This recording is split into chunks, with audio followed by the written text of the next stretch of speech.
Testing, one, two.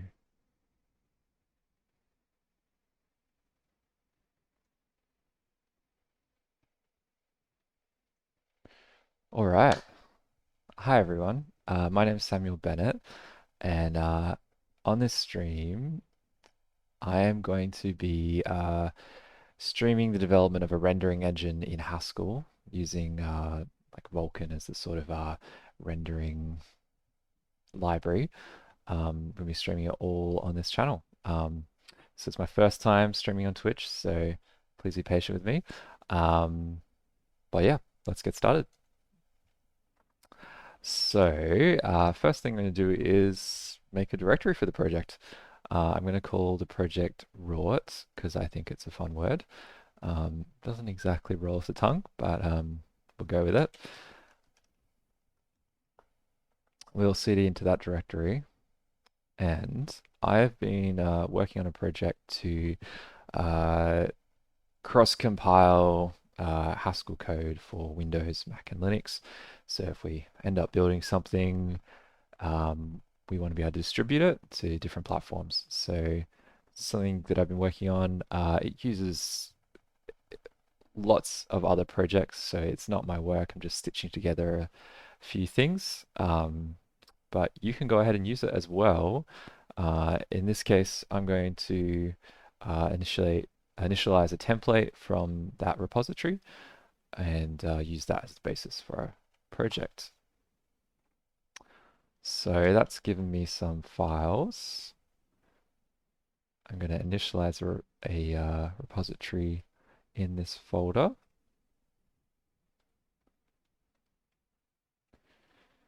Let's try and zoom out a little bit. Great. So let me have a look for all of the things that I need to replace.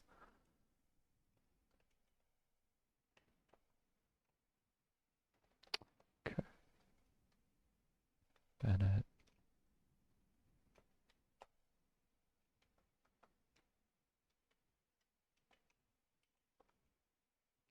Cool. We're going to replace foobar with our project name wherever we can find it. So I'm using a package manager called Nix to build this project. I won't be going over all of Nix in detail. It's complicated, and I'll be doing some blog posts, which I think is a better format for that sort of thing. I want to try and keep this stream relatively entertaining. Um, so we'll do our best. Uh, so I'm just gonna go ahead and rename um, any files named foobar.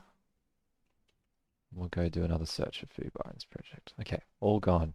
That's great. So I've initialized this project with a template, but it's not necessarily suited for what we're trying to do. We want to specialize it a little bit. Um, so builds like this, like building a Haskell project can be a little bit interesting. Um, so we're going to go ahead uh, and make a few little changes.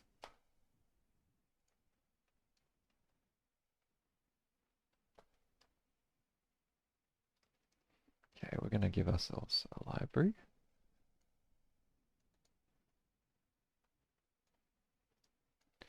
I'm going to go and chuck in some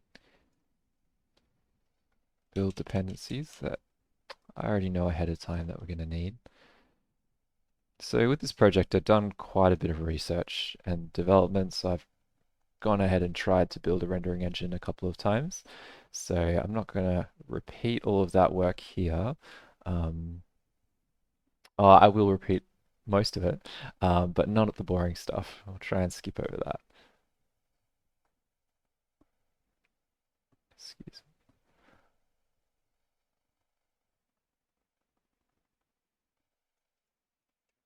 Let's Let's try and got ourselves a library. That's good.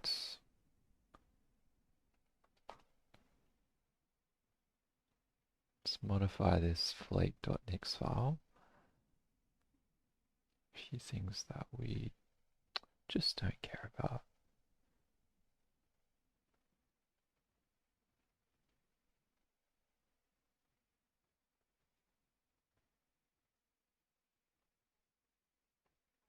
That looks good. I'm just referencing previous project to kind of avoid some of the speed bumps. But essentially, so I'm using this library called Haskell. I don't know if it's a library. Let's call it Haskell.nix. So it's Haskell infrastructure for Nix. Lets you build Haskell projects using Nix. I was first exposed to it when I was working at a company called IOHK, who I'm no longer affiliated with, aren't sponsoring this stream, anything like that. They created this project, and it's very useful. It's quite complicated, and the user experience is not very good, but that's kind of just true of Nix in general.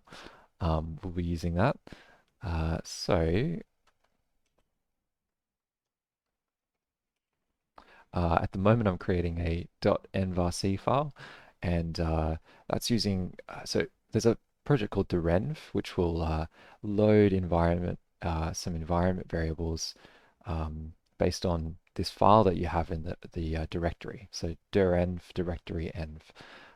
So when you cd into a directory, it'll load some environment variables for you. And what we're doing here is we're using that to load our development environment. So Nix will create like a development environment for us, and then we'll use derenv to, like when we cd into this directory, we'll automatically get all the development dependencies that we need. That's super useful when using Emacs, which I'm using here.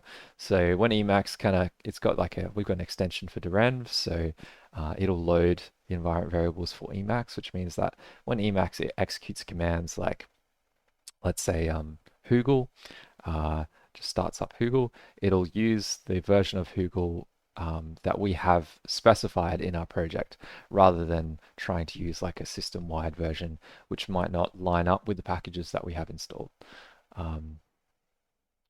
So that's what we're doing here. Go ahead and create a git ignore.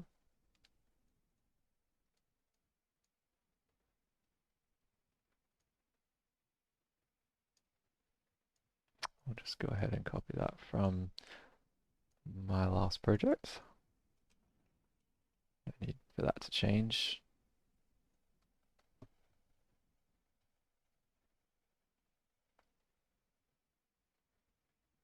All right. Something we're going to do is specify what build tools we need for the project. That isn't included in the template, and it's fairly boring. So again, I'm going to copy this from a previous project. Now, as we get on in this stream, this is going to happen less and less, so just bear with me.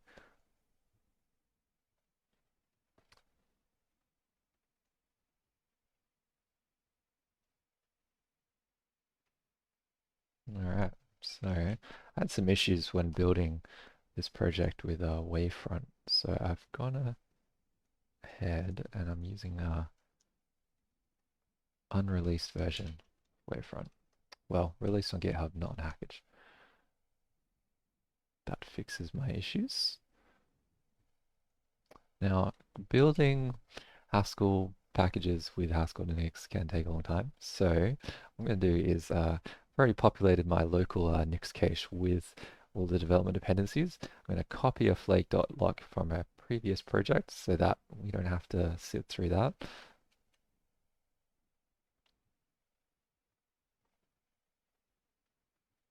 So delve.lock. So Nix uses a lock file like many other package managers. I'm going to copy the flake.lock from a previous project to this one And it's a very similar project, so shouldn't have any issues. All right, let's have a look at our overlays. Now that we've specified the build tools, we're just going to make sure we bring those in. So what are we looking at here? I'm going to add build tools in like this. And we're going to jump to our project.next. Now, we're going to create a Git repo and you're going to be able to see these commits happening in real time. So if you're ever lost a little bit on the details, you can follow along those commits. Yeah.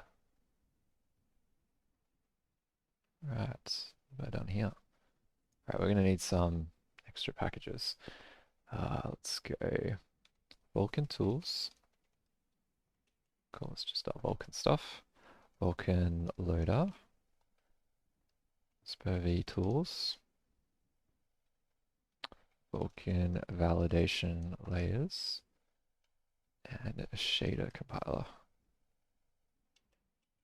We're also going to pull in our build tools. First, we're going to filter the build tools. Make sure they're a derivation. Not sure why, but some of them aren't derivations. I'm not sure. I'm guessing that some of the attributes that output are just not derivations.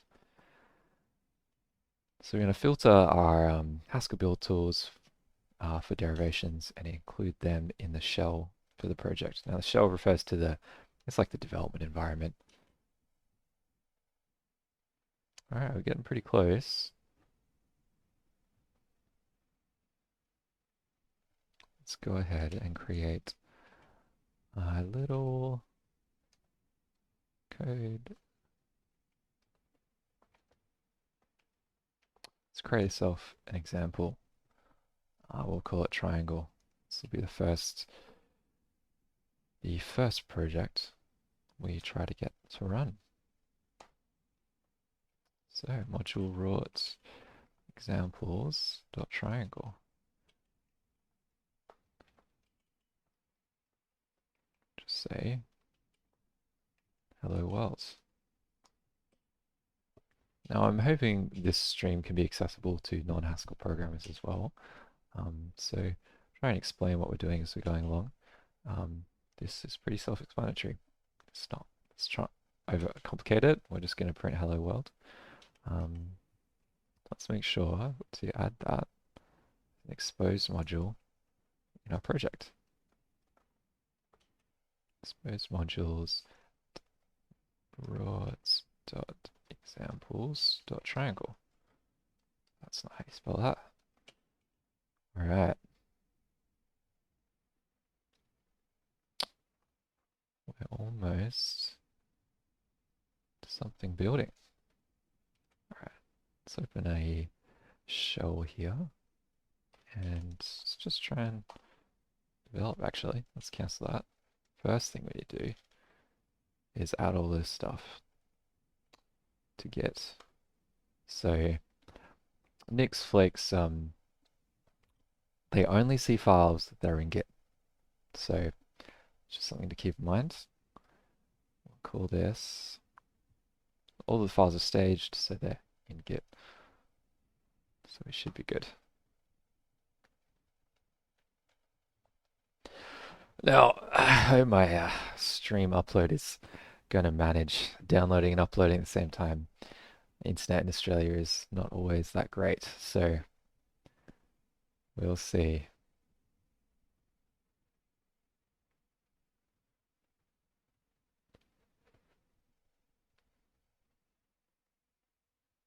So what we're doing here is just building the development environment for this project. And while we wait for that, let's go ahead and make this project on Git.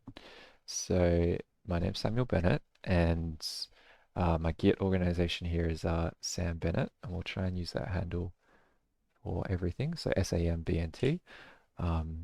On Twitch, it's Sam Bennett _ TV. Let's go ahead and make this public repository. Great. Now we'll copy this link here and we'll open up Git. We'll add a remote. Excellent. Oh. There we go. Gonna make sure my hardware security is plugged in. Try that again. Oh no, it looks, oh, we'll give that a go in a sec. All right, let's try and compile REPL lib. Right, let's try and build this project. So you notice that, let's just quickly go over that. So I've exited the development environment. So let's just have a look. Shift-C, compile. Let's have a look at one of the build tools that we added. So Haskell language server, for example. So Haskell language server, command not found. So I don't have a global installation of Haskell language server. It's important with Haskell language server that the version and the like compiler version and everything matches your project. So we're gonna make sure that we only use the Haskell language server that is associated with this project. So I don't have one globally, but if we nix develop, you can see that magically we get one. And this is another reason we use derenv, is derenv will cache the environment, so it's not doesn't take so long for us to re-enter it. So there we go. Got Haskell language server, and the GHC version matches the one that we're using in the project. Which reminds me, we need to create a file that tells HIE, our Haskell language server, what to do. Let's go pull that. Let's pull that just from another project. Oh, okay. Copy, and what's the name of it? HIE, yeah, cool. Let's go have a look at that. HIE, HIE.yaml. Cool. We don't have any tests at the moment, so just save that for later. All right. Let's start Haskell language server up.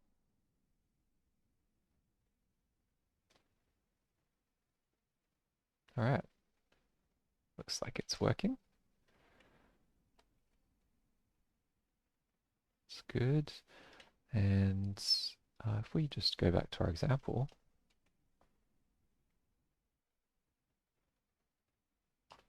open up the library. Just make sure we'll load the example and we'll run main. Get hello world.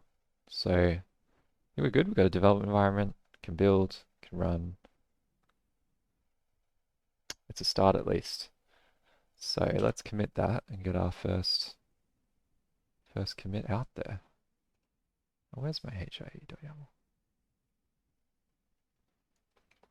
Correct in the right place? Yeah, there. Let's make sure we're an MIT license as well. Yep.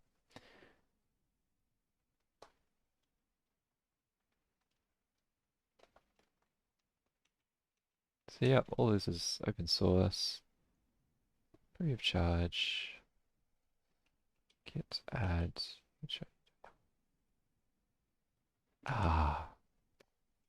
That's why it's not showing up. We've ignored it, which is not what we want.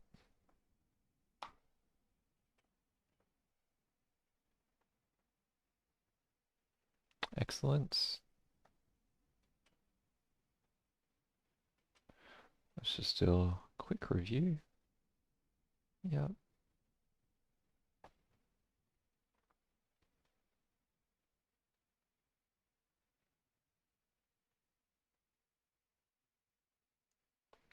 Probably get rid of this. Definitely copy that from somewhere.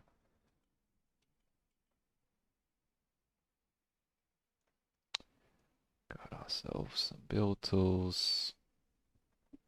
Compile projects. Do.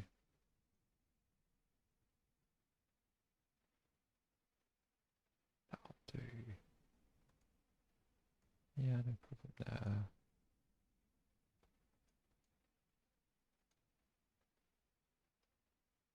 Oh, already got ourselves a main.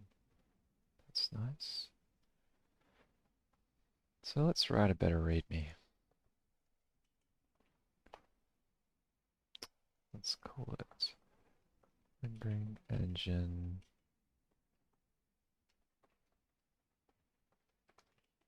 Haskell and Vulkan. Streamed live at sam.tv.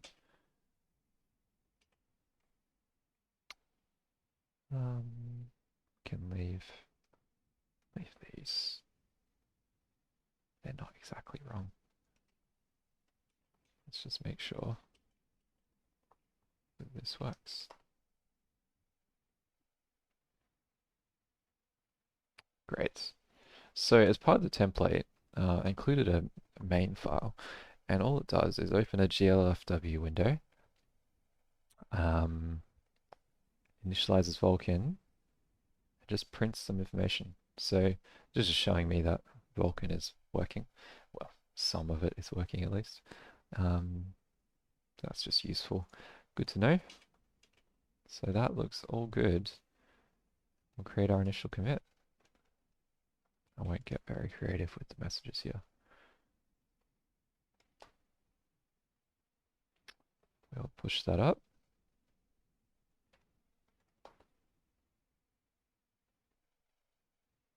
Just make sure that we've got it.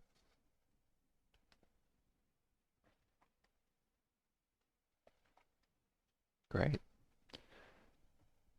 So this is public. Hopefully, guys, you can follow along as we go. And if you have any questions, go ahead and let me know. Very happy to answer them. Hopefully, start to develop a bit of a schedule, but it's my first time, so just giving it a go.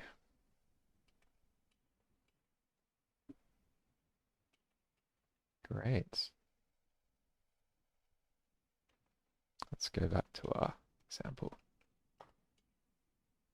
All right. Excuse me.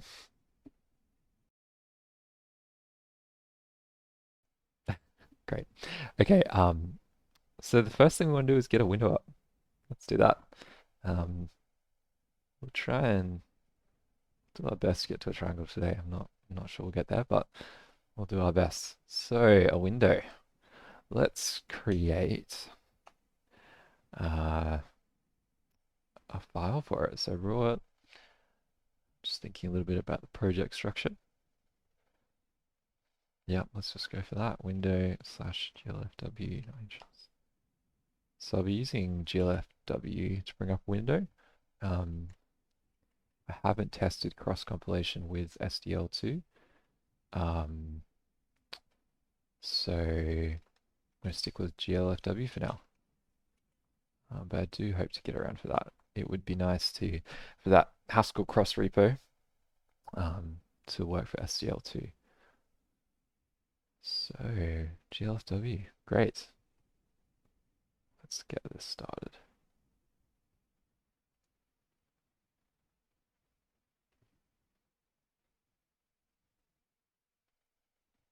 And let's start derenv allow.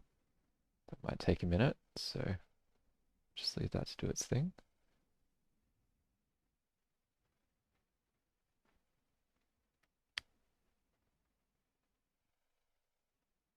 Looks like we're back. All right. So first thing is I'm just going to create a bit of a abstract window type so that I'm not doing too many GLFW specific things outside of this module. Actually, that won't belong here. Let's create a top level module. Module rot.window. Gosh, raw, it really doesn't roll off the tongue, but we'll stick with it.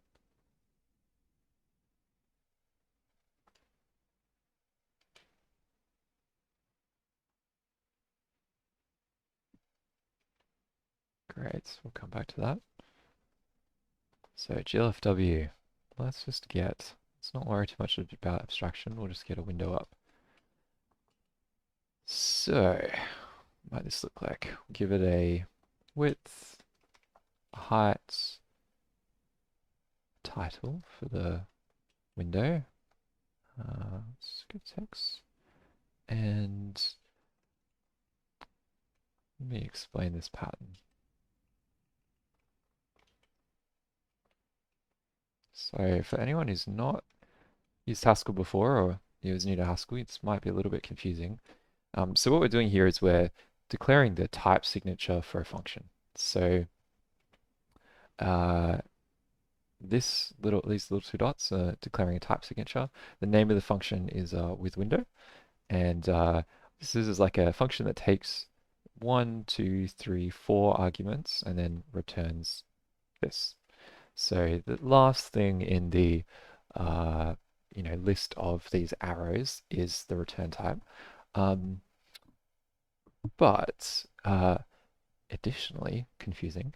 So let's just have a look at like add. Add is like just takes 2 ints. There we go, and then it returns an int. And we might implement that as a b equals a plus b. So we can bind on the arguments by putting them before the equal sign, and then we operate on the arguments after the equal sign. In this case, we're just adding 2 numbers. So the return type is another number. That's pretty straightforward. In this case, this 4th argument here is a function.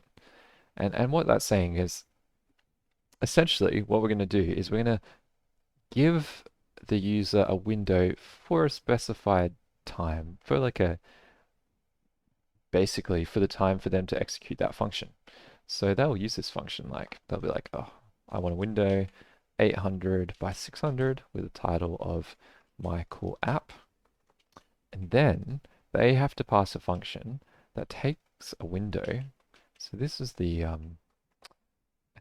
so it takes a window and then does something with it. We'll just use this underscore as like, let's just use this.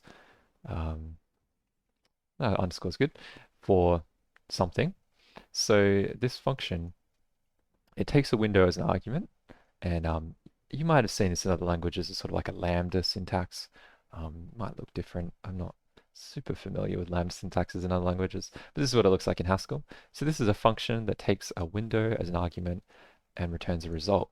In this case, we've specified that the result has to be IO. And in Haskell, IO just means like you can do whatever you want. Haskell's a pure functional language, so by default, you can't do anything that has any side effects, like reading a file, writing a file, talking on the network, anything like that. That's something that has side effects. You can't do anything like that by default in Haskell. But if you put something in IO, then you can do whatever you want. So just think of it like that. So what they might do is they might, start a rendering engine. They might say Vulkan, initialize, and they might pass in the window to this Vulkan initialize function. And let's say that returns to them some VK context. And then they might be like, all right, well, I'll go start my renderer using this VK context. So renderer init with this VK context. They get back a renderer, and then they run their application. So renderer.run, like renderer, we don't have dot syntax right now, so just like run the renderer, and this could loop for an infinite period of time. And in this whole closure here, they have access to this window. But as soon as that function returns, then what we're going to do is we're going to release the window. So the idea behind this pattern is just that we'll look after the lifetime of the window. So we'll make sure that the resources are freed at the end. And the user of this function just gets a window. They don't have to worry about it. They don't have to free the window. It's totally abstract to them. So let's go ahead and write this function. Take a width, a height, a title, and then we'll just call this f. We don't know what it's going to do because it's up to the user to decide, so we'll just give it an abstract name. So let's start by creating a simple error callback. So we're not going to get super fancy here. When the glfw encounters an error, it asks us to provide a callback that it can call to print the error or log the error. In our case, we're just going to print the error. And so then we're going to set the error callback to just simple error callback. Now in Haskell, when there's a optional value, we have this idea of a maybe. And the two values of a maybe are nothing or just something. So in this case, glfw library is giving us the option of choosing not to set an error callback. But just for our sanity, we'll set one. Now let's start Haskell mode so that the Haskell language server starts and we can start getting some hints about what's wrong here. So we haven't imported natural, and that belongs in the numeric library. So we'll go ahead and import that. We certainly haven't imported text. Go ahead and import that. Now glfw belongs in that library. Cool. Great.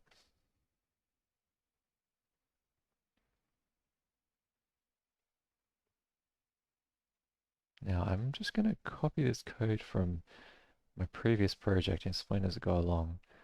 It's not structured the best, but who cares?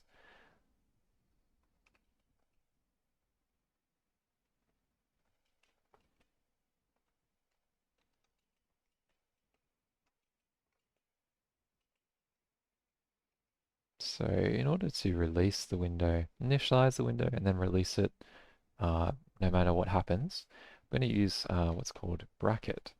So we're going to call the underlying library with glfw in it, and that's going to start up a glfw window for us. And then we're going to, whatever that window was, we're just going to ignore it, and we're going to call glfw terminate on it. So the way this works is bracket takes three arguments. It takes an initialization argument, a termination argument, or a deletion argument. So this is your destructor, and then this is your constructor. And then it takes a third argument, which is what you're going to do with that resource. So this is just like this with window pattern here. We can go have a look at bracket. Let's just pull that to the right place. All right. Bracket.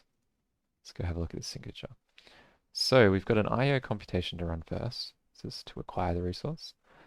Computation to run last to release the resource, and a computation to run in between. So, yep, it's going to acquire the resource for us. We can do whatever we want with the resource. It's going to terminate it for us. And the nice thing is, no matter what happens, like asynchronous exceptions. So if we're running on a separate thread, we acquire this resource on a separate thread, and then we get killed by the parent thread, the termination is still going to run. So kind of like mostly in most sane scenarios, we are guaranteed to release the resource, which is really nice. I'm not sure how this works in other languages. Like I'm not sure if C++ destructors are called if they're running on a, you construct the resource in a separate thread and then it's terminated. I'm not sure how that, what happens in that case. Surely it does, but I'm not sure. So the way this is implemented is kind of interesting. Um, we first call this mask function, which what that does is it stops asynchronous exceptions from interrupting us. Because usually an asynchronous exception can be hit you at any point in the code. What mask does is it switches us over to polling mode for asynchronous exceptions, which means we have to check first if the asynchronous exception is there, they don't get to interrupt us. So we're masking asynchronous exceptions. We're saying, stay away for a while. We're going to run our acquisition function. Then we're going to restore asynchronous exceptions for the user supplied function. And if there's an exception, we're going to make sure to run our after thing. So if while the user's code is running, there's an asynchronous exception, we're going to make sure to destroy the resource. Otherwise, we're going to destroy the resource. And you notice that like if an we'll just zoom in a little bit. I'm not sure how big this is for you guys. So we are looking here. So if an asynchronous exception hits in between this line here and this line here, we're in the masked state. So that asynchronous exception isn't going to interrupt us, and we're going to be able to run our after call. But however, if the asynchronous exception occurs within these brackets, because we've called restore, we've restored the normal behavior of asynchronous exceptions, which means that we'll just get those exceptions and they'll interrupt our code. So the user has to be aware that when they're running their code, they're still going to get asynchronous exceptions, which is usually what the user expects. And we've got this function here called onException, which if that happens, we'll just make sure to run our after. So I hope that makes sense. Hope that's not, I'm not talking too fast. We won't go into that. So we need to import bracket. And what do we got here?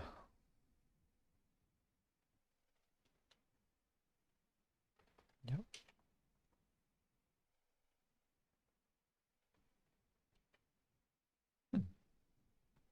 Why isn't that available?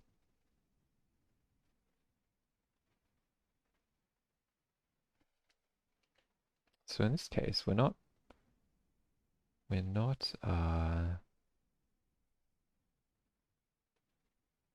what's wrong here? And what this is suggesting is that we just use const, which I'm cool with. So that's these two things, these two expressions are exactly the same. It's just like we're ignoring the argument. So what we're doing here is we're initializing GLFW because we've got to do that first before we make a window. Then we're going to make a window. Let's go ahead and do that. And we'll just give this the same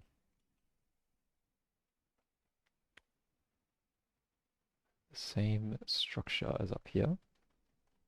Just calling that out so it's not confusing. And you'll see why we're creating two of these in a moment.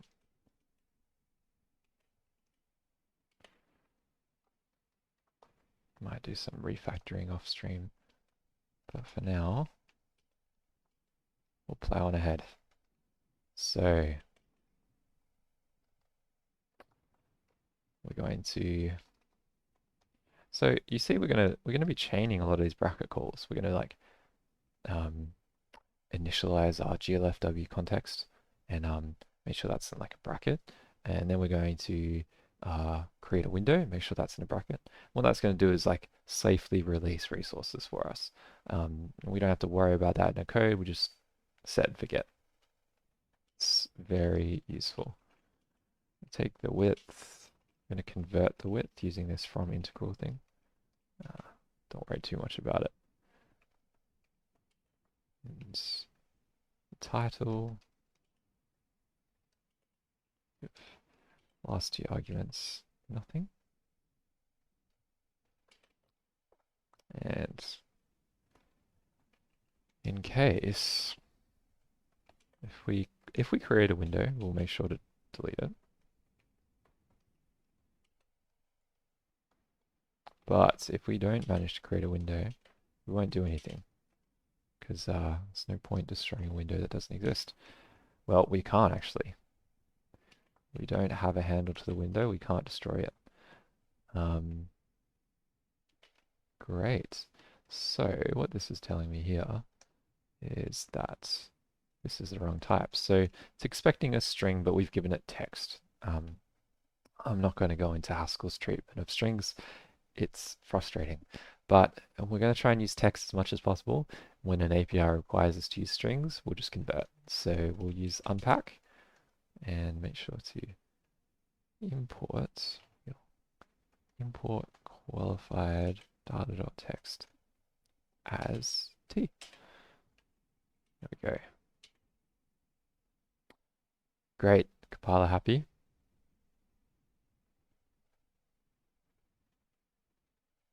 Let's get back to our main window function. I just didn't think it was very helpful for the user to get this maybe. And there are things that we can do here, but I'm just going to do it here. So let's use this function that we've just written to initialize glfw. And that's going to give us a result of like whether it initialized or not. Let's just add that comment here.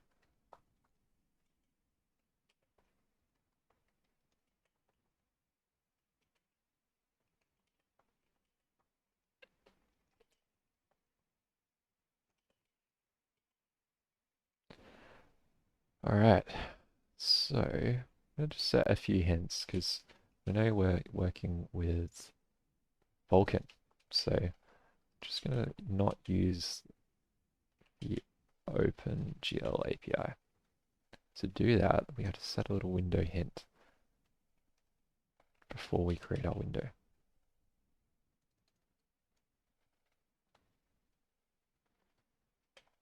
And, we're probably going to be making a game at some point with this rendering engine. So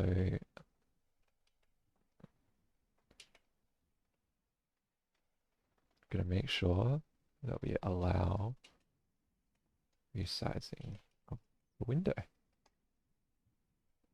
Another hint. Very straightforward. So when we get a positive result, so we've managed to initialize glfw,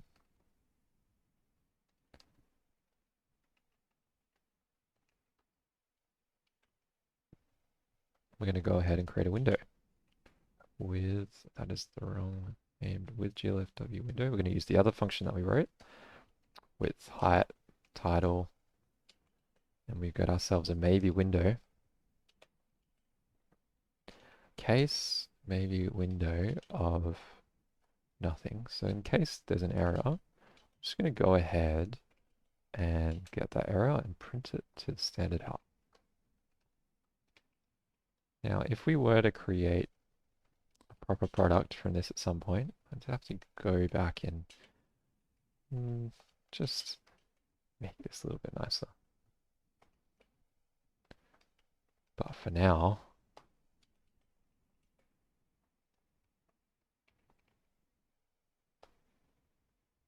all right. So we set an error callback up here. Not sure we're doing it again down here, but I'll just leave that. Just pretend that I know what I'm doing.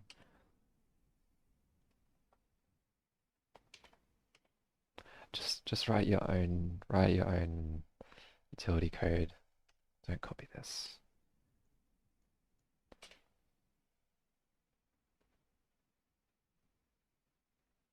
All right.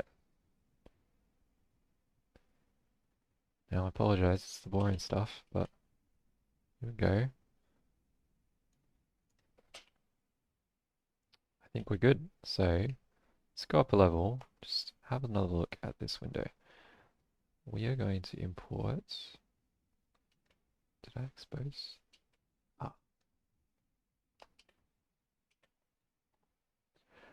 Let's be a little abstraction over our window type.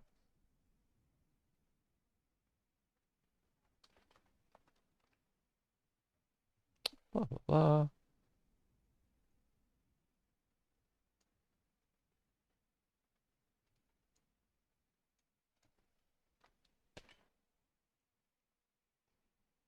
This is really not necessary. I'm not sure I did this at this point, but to save some heartache, I'm just gonna do the same thing.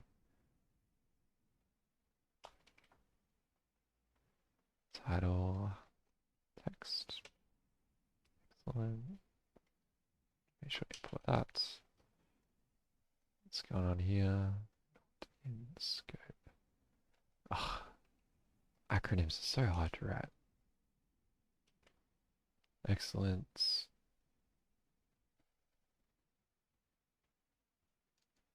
Now, one of the operations we're going to support this little abstraction. I promise the rest of our code will not be this needlessly abstract. Byfunctor.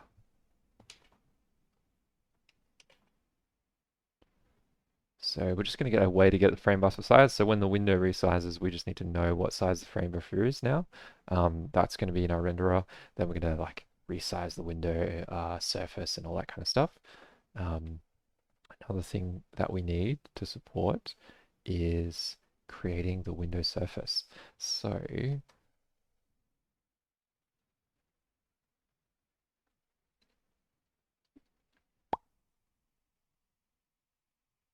all right, with surface, gonna get our first occurrence of monad resource. So we've seen the pattern of this bracket pattern of I'm going to acquire a resource and I'm going to release it, you know, at some point in the future. That's great. But if we have just a quick look at how this function might be used, so with surface, with window 800, 600 high, we've got ourselves a window. I'm going to do something with that window. And then we're like, oh, you know, actually we need another resource with VK context. And then we'll pass in the window and we'll get out some VK context. And then we're like, oh, you know, we're going to do something with that VK context. Let's, you know, create a renderer. We'll make sure to release the renderer and release the VK context. So that's why we're using the with pattern. Oh, great. And that's going to give me renderer. And then, and so on. Like this kind of chain of with statements can get a little bit out of hand. You know, like you're going to build this like tree of stuff. And there is a monad called the continuation monad. Continuation monad? Yes, continuation monad. And that'll let us kind of like change the syntax here. So we might have our main function and we'll, instead of using this kind of like lambda syntax that kind of stacks up, I can just use do notation. It's just a little bit of syntactic sugar. Let's just do this.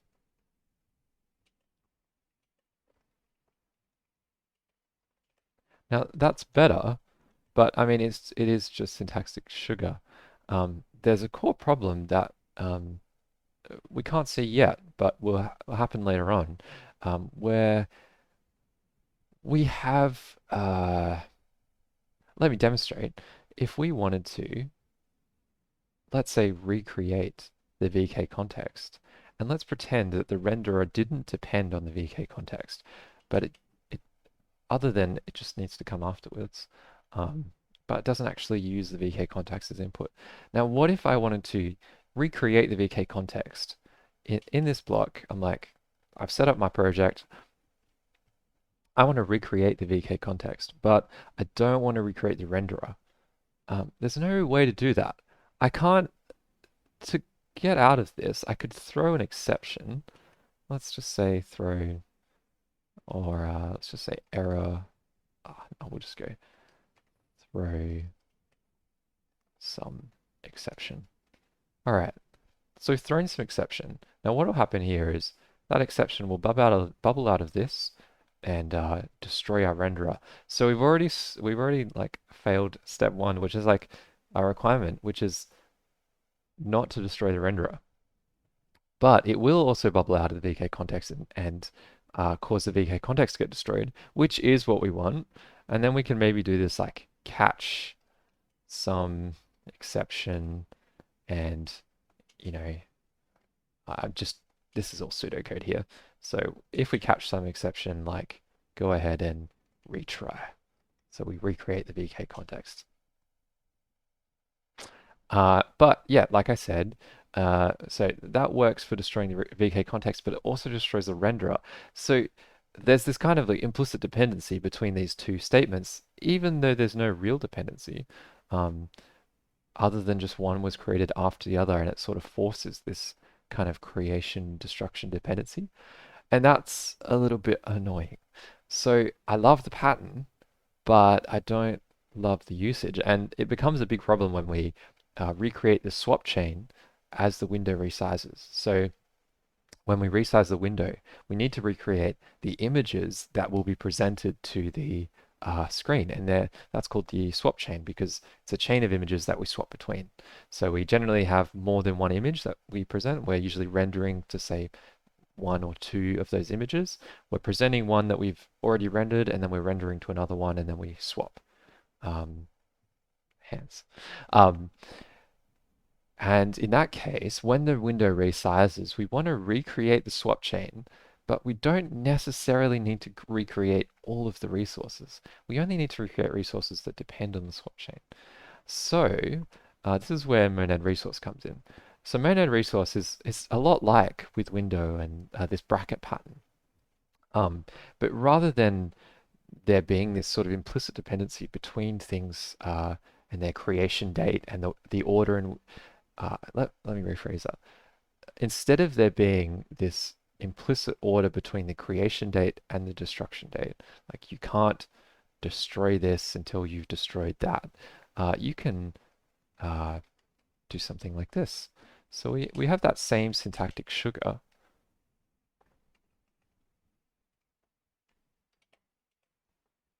as before.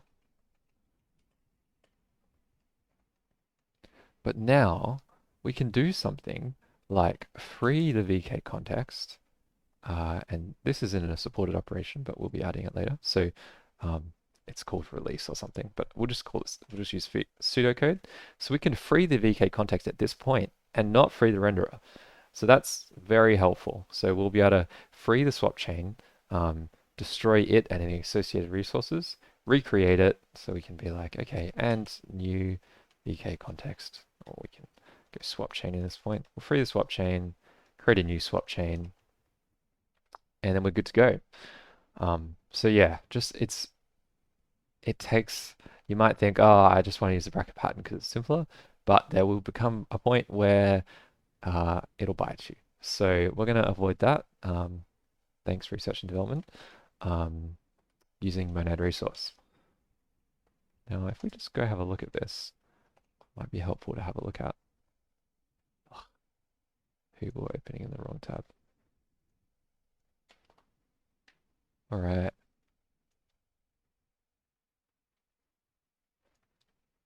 Monad resource is just the abstract like type class for resource T. Now when you allocate, let's go to allocate, blah, blah, here it is.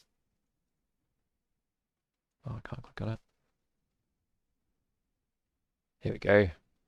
So this looks very similar to the bracket pattern. You've got like an allocation creation step and then a destruction step. And what the monad resource gives you, or what resource T gives you, is it gives you a release key. So you can, at a future point in time, just decide to release the resource. And if you do release the resource, it won't get re-released. It won't get freed again. It only get freed once. So internally, there's some sort of mapping between, all right, here are the resources that I have. I know that I'll need to release them at some point. And I'll just keep a record of that. And if the user decides to release one early, I'll just get rid of that, and we'll stop bookkeeping that and just say it's been released. And that way we don't double free. So yeah, this is just helpful abstraction. We're going to be using that. So we'll take VK instance, which we haven't created yet, but this is just plan ahead. We're going to take the VK instance that we've initialized, we're going to take the window that we've created, and we're going to produce a surface. And this is what Vulkan will use for creating a swap chain and all sorts of things. Just like linking up GLFW and Vulkan. Now, we only have one type of window, so there we go. And we're going to acquire the surface. So this is going to get a little bit interesting because we're doing some pointer stuff.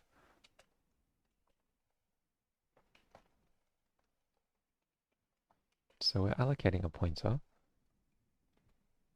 We're going to let the type be inferred. Get our instance handle, our window. We don't care about that parameter.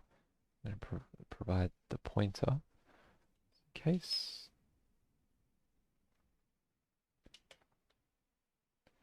Case the result is 0, which I'm presuming means no error. I'm going to have a look at that pointer.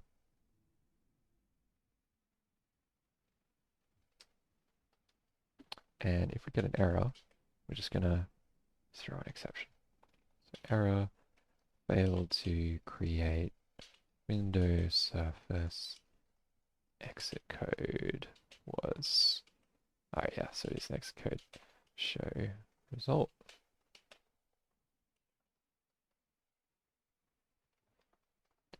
Then for our release operation, given the surface, we're going to make sure to destroy, call destroy surface, like Vulkan destroy surface. Nothing. Cool, we've got our acquire and release. And what we're going to do is go resource T, allocate, acquire, release. So we're just going to do what we did previously. And because we're not going to release the surface, we are just going to return the second parameter. So if we just have another look at allocate, you'll notice that we get two parameters, got the release key and then the resource. We're just going to go second and just take the resource and ignore the release key. And we know that Monad resource, it'll clean up this resource at the end of the computation, but we're not going to release it early, so there's no point returning it. And if that changes, we'll change the code. So just make sure to import add scope type signatures, import Vulkan, import Monad resource. This can go. Alright, gonna have to import these functions. So what this does, it just uses that kind of bracket pattern to provide us with a pointer for a certain period of time. And that pointer, the type of it is inferred from the context. So in this case, we're providing that pointer to this function called create window surface. We go have a look at create window surface. You'll see that that final argument, which is the pointer that we provided, is a VK surface. Now it's an abstract type here, but it'll what's the word for it? It'll resolve to a concrete type, and that concrete type is VK surface KHR. So this allocator is going to allocate enough memory to hold a VK surface KHR. Very simple. And it's just going to do that for this period of time. And peak just gets the value at the pointer. What's going on here?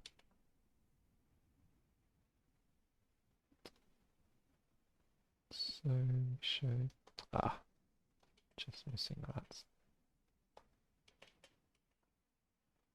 Right. And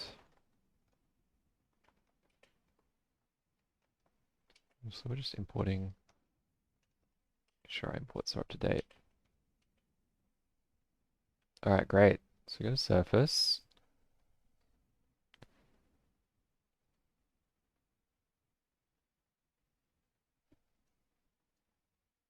And we are almost there.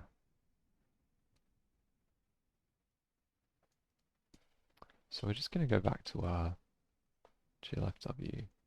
We're just going to add this function to just get the required instance extensions. So let's just have a look at this. Oh, stop opening the wrong tab. So it gets the required Vulkan extensions for glfw.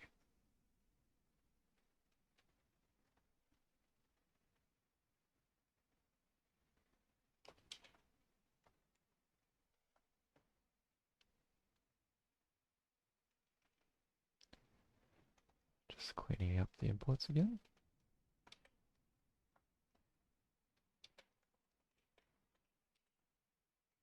Great.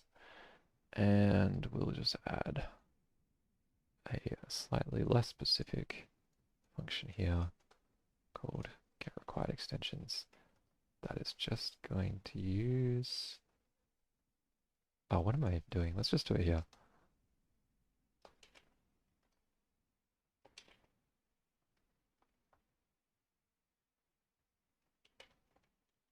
Get rid of that. Not needed.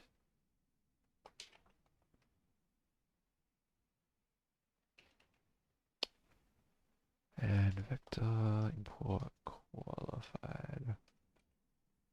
So you'll notice sometimes I'm doing this, I'm importing a type unqualified, and then I'm using this qualified import to import the rest of the library. Just find that helpful sometimes. You know, you don't want to have like your type signatures getting even more complicated. But it is helpful when things are named quite generically, like from list. It could be vector, it could be a list, it could be a string, it could be any number of things. Just having that little extra qualification there helps your mind, keeps things simple. So if we've got a GLSW window, we're just going to get the required extensions, convert them to the format that Vulkan expects, and return them. And that should be it for windowing. So we can get out of that horrid place. Excellent. We'll make sure to add these modules. Place space. So rort window and rort window.glfw. Excellent. That's good. We'll add those to Git. And then we'll go hit our triangle example up. Let width equal 800, height equal 600. This is just the starting resolution. It's going to get resized immediately. I'm using a tiling window manager here, so as soon as it gets popped up, it's going to take up half the screen. But we don't have any resizing logic at the moment. We'll get there. So we're going to create our window, and with that window, I'm going to get the required extensions. Let's just jump over to our window here and export.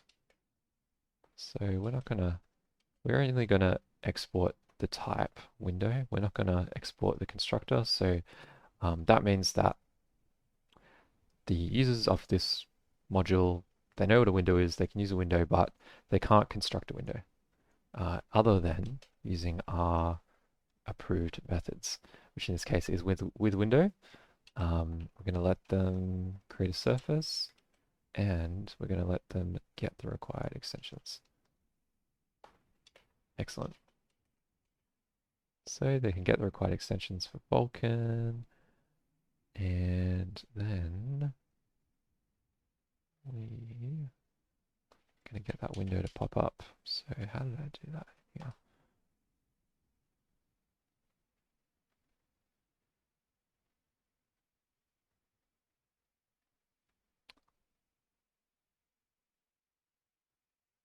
Well, actually, we should just have a window. We'll just thread delay for a bit. What's this? 100,000. Give that a go. And let's run this.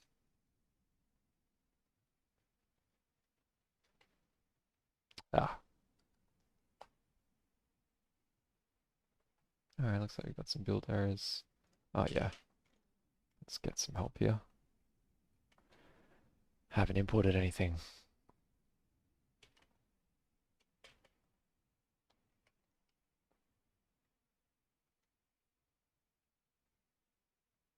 Ah, help me out. There we go. Make sure to import with window. Get rotating extensions, and then we'll need to import thread delay. Great. Looking good. Great, so we see that window pop up for a sec. Let's make that a little bit longer. Cool. So we got this window over here. Now, I don't know if you can see, but right down the bottom of the screen, the bottom left, you can see the name of the window change. So, oh my God. So it's got the name, the correct name of the window, which is in this case example triangle.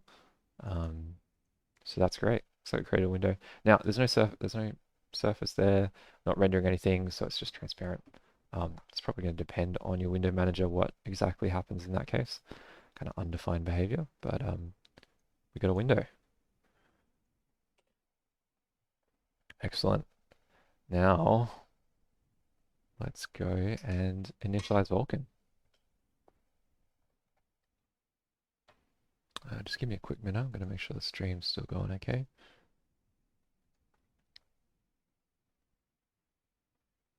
Yep, looking good. All right. Now, initializing a Vulkan context is involved. So I'm going to do a little bit of cheating and skip some of that work. Like I said, that's going to happen less and less as the stream goes on. But yeah, we want to keep the stream somewhat entertaining. So I'm going to skip over a lot of, I don't know, boilerplate. All right. Let's create ourselves a new file. We'll create a Vulkan folder. We'll just create a little context.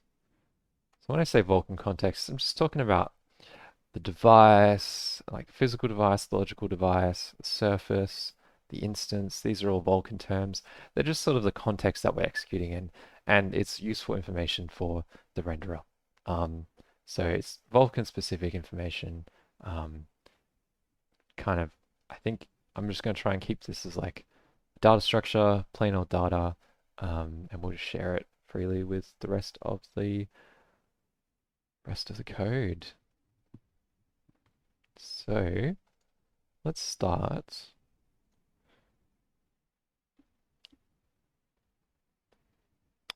Let's start by, so yep, create a data type called VK context.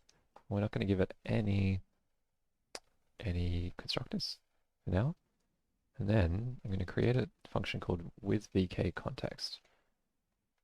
So again, we're kind of following that bracket pattern, but we're using monad resource. And we're going to take in some settings, some user settings, a window, and then we're going to return a VK context. Now, we don't actually know what any of these things are. So data VK settings, again, we're just going to call it, create a type with no constructors. We'll import monad resource. We'll import window from Vulkan. Oh, yes, raws window. Settings, I'll just call it config. Then we're going to do something. We don't know what yet. So what might these settings be? I'm going to keep it simple. We got our extensions. So imports extensions, and then our application info. Now, application info is just something you need to initialize Vulkan. And if we just have a look at what that is, it's just things like the application name, the version, engine name, and the API version. Yeah, so pretty simple stuff. So we've got a VK settings, VK context. We're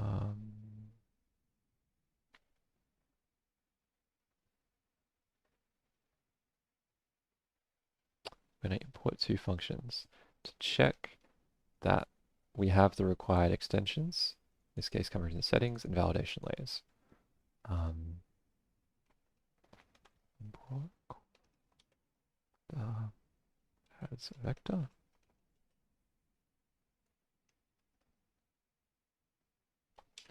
What list? Now this code, it's not special, it's not pretty, it's kind of gleaned from the Vulkan tutorial. Just throws an exception if there's any missing extensions or validation layers.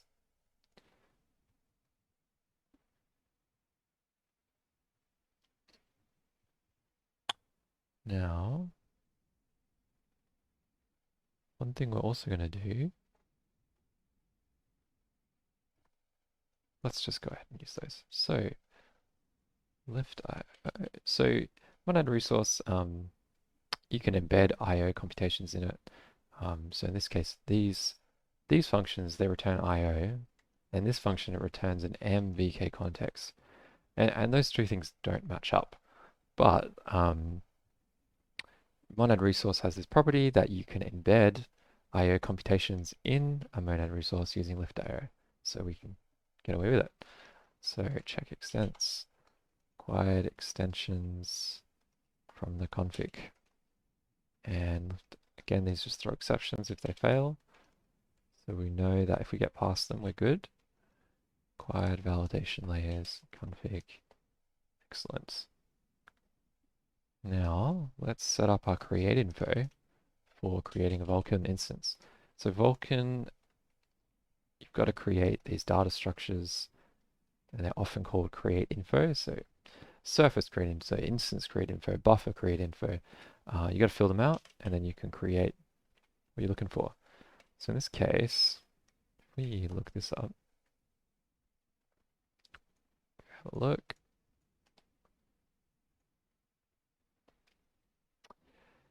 What do we have to fill out? We have this next thing, which is horrific, but we just ignore it. Can just use a unit type. Flags. Now I'm pretty sure we just ignore those too. Yep. So what options might we have? We have an enumerate portability bit.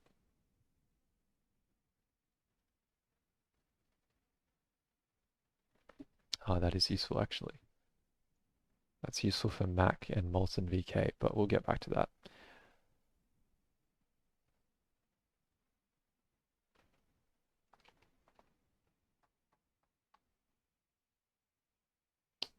Give me a sec.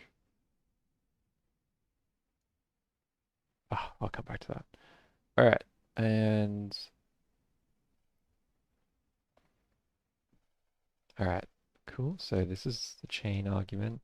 The flags, we're just going to be like 0, no flags. And grab the application info from the config structure. So that's one of the other arguments, application info. In this case, we're just asking the user to provide it for us, so we can just pass it on. Required validation layers on the config. So that's the enabled layer names here. And then next we've got our extensions. Required extensions from the config. So we got some things ready. So the first thing we're going to do is create our instance. With instance, and we'll just pass in this create info. Now with instance, Vulkan does provide one of these for us. So it just makes compatible calls to create instance and destroy instance. Create instance is very simple. We give it the instance create info and an allocator. In this case, we're not going to be using that. So it's very simple for us. But we're just going to embed that in a monad resource for convenience. So we'll just add that here.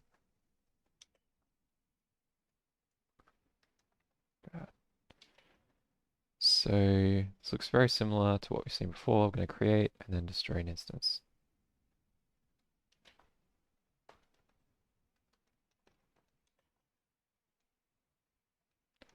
Just have to do some imports. Qualified as resource.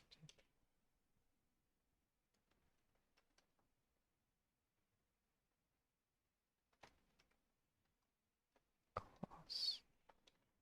Should I import that and then Vulkan 0. Awesome. So we've made our instance. Next thing we need to do is make our surface. So this will probably look something like this with surface. And that we already have made. So there we go. Just going to import that from our windowing library, windowing module. Now things start to get a little bit more complicated.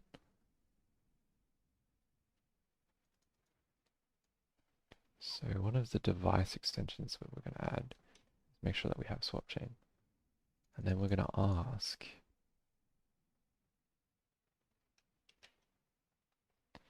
ask our program to pick a physical device. So the physical device refers to the actual graphics card. Now I have some code for this, and it's a little bit complicated. So we're just going to copy paste it. So what this is going to return to us is it's going to return to us if it finds a device that satisfies the requirements, it's going to return to us the physical device, and it's going to return to us some queue families. So in that, queue families are just like your graphics card or the driver has a series of queues that are available, and they belong to different families. So you got like transfer queue, graphics queue, presentation queue, and on some hardware, all of those queues will be the same queue. So you'll be sharing your queue will also that one queue you have. It'll be presentation queue, it'll be graphics queue, a transfer queue.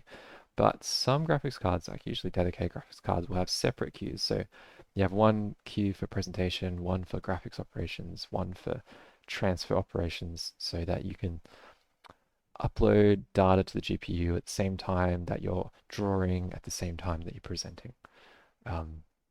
So we're just going to create a little data structure to hold the indices for those queues. So we're going to call it queue families. It's just going to be a collection of numbers. Collection of list of numbers.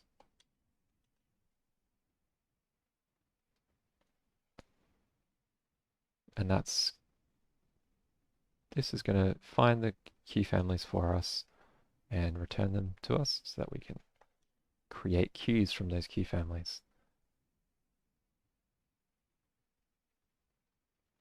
So we're going to need a couple of extra copy and pastes. You guys can follow this in the commits, get a better idea of what these things are doing. They're not that interesting and they're not well made. So I'm not going to go into too much detail about how they work.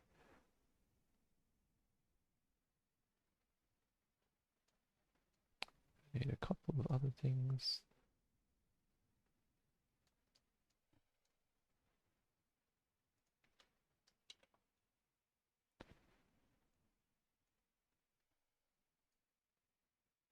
one of the things that we'll need is to make sure that the device can support a swap chain. So the driver isn't running on some sort of headless system.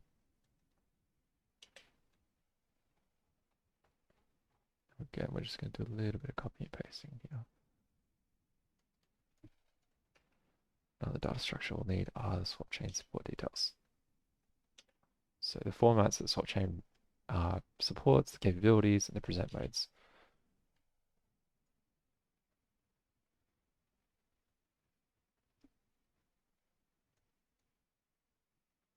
So,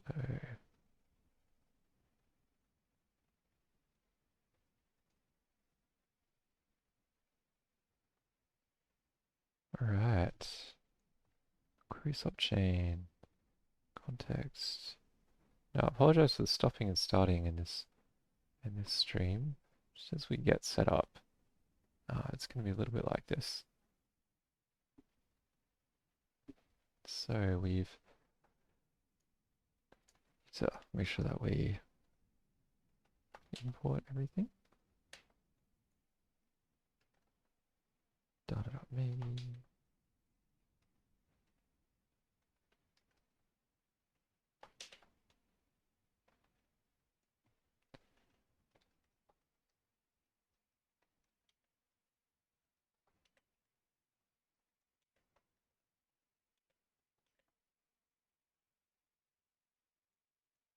Cool. So we're going to pick our physical device in case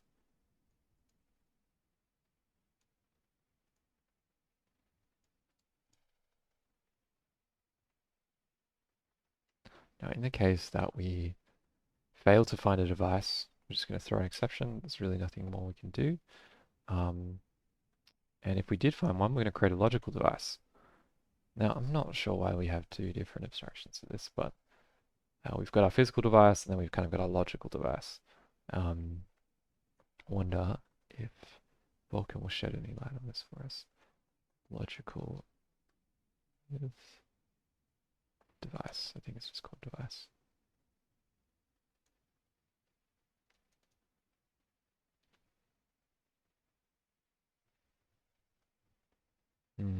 Not really. Looks like multiple logic devices can be created from the same physical device.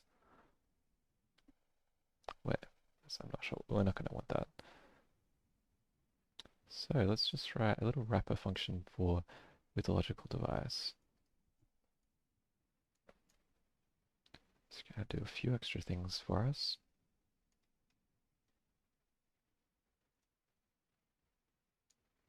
So it's going to take our key families. It's going to create our queues.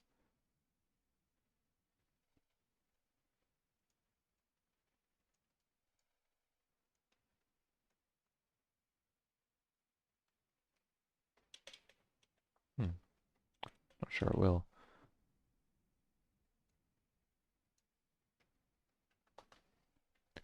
I'm going to create this device with specific queues, it looks like.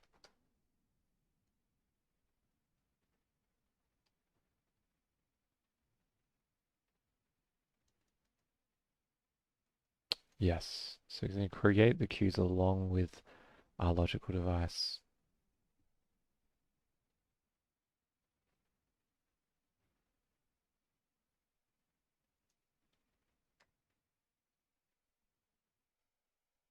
We're just loading the Vulkan documentation on this.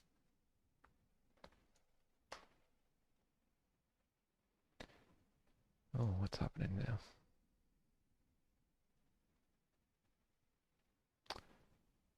Creating logical device also creates the queues associated with that device. Ah, thank you.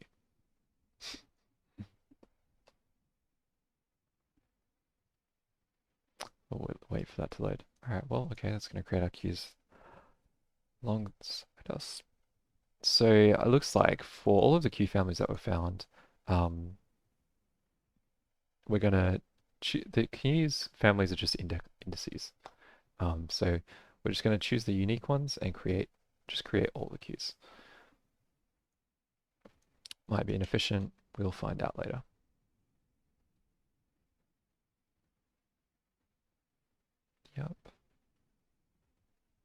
Great.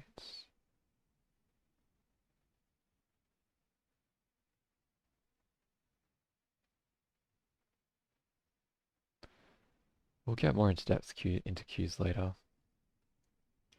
But for now, just go ahead and create our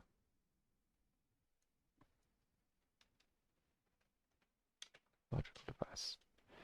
So this is just a little wrapper with logical device. You're going to see me do this a few times where I'm going to just wrap wrap the calls to create and destroy of some sort of Vulkan resource in a little function. So that's what we're doing here. Now we should be able to good here.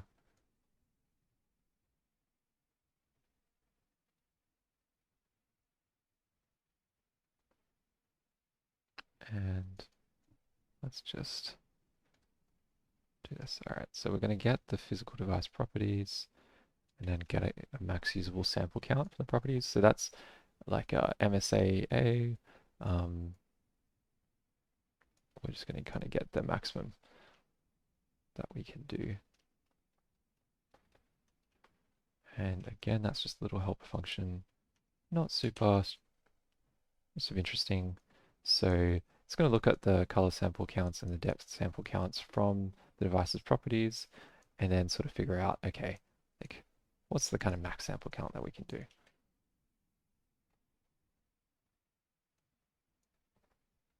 And we're going to use that later.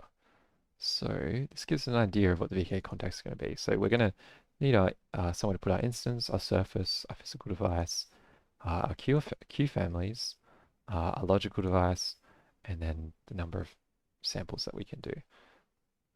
So let's fill out that data structure.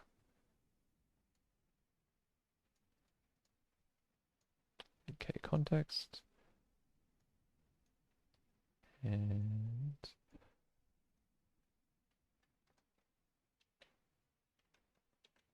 great.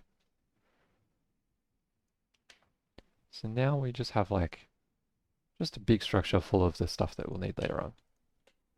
And we can initialize that structure here. So with VK context, we're going to need to put in our config and we're going to need to put in a window, which we've already got. That's going to give us a VK context. Now, with window, we have a look at that. It's wanting us to produce an IO computation, and with VK context is a Rened resource computation or context. So we're just going to run resource T. We have a look at that. It takes a resource T computation and then produces like in this case resource T is like it's a resource computation wrapping some other computation, and that computation is represented by that letter M. And so we're going to have a resource T computation wrapping an IO computation, and then run resource will unwrap that, so we have an IO computation. You can just think of it as it's going to run the computation. So it's just going to look like this. Run resource T, it's going to run this monad resource. I'm going to import that. Try and keep these organized. And yes, we need to create the config. So what does that look like? It's VK settings. We've got required extensions. We've got required validation layers. We've got application info. So let's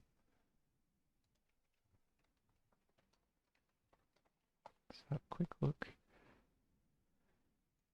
So we're going to use the window extensions, and we don't need any extra extensions, but I'll leave a little space for us to put them in later if we do need them. Now validation layers, we're going to use just the standard Kronos validation layers. And if you're going to use a tool like RenderDoc, you'll have to put a RenderDoc layer in here. And then for the application info, we're just going to just give a little bit of example, give a little bit of info about our application. It's a Vulkan. Make sure to import.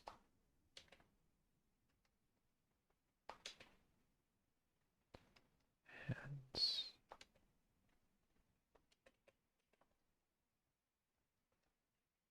great. So now that we are in a rendered resource, we need to embed our I/O computations. Let's try and print some information.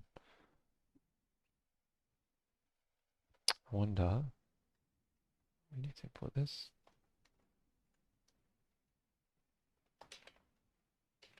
Great. I wonder if we can print some information about this VK context. So I'm going to print, going to take this VK context, and let's have a look at the MSAA samples.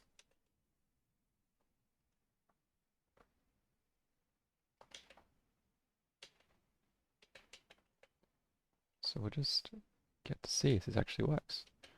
So it doesn't look like we're compiling. So let's figure out what's happening there. Looks like I'm missing an import.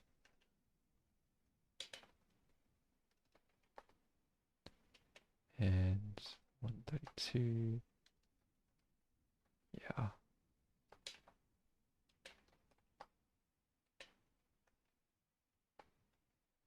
Oh yeah, I need that too.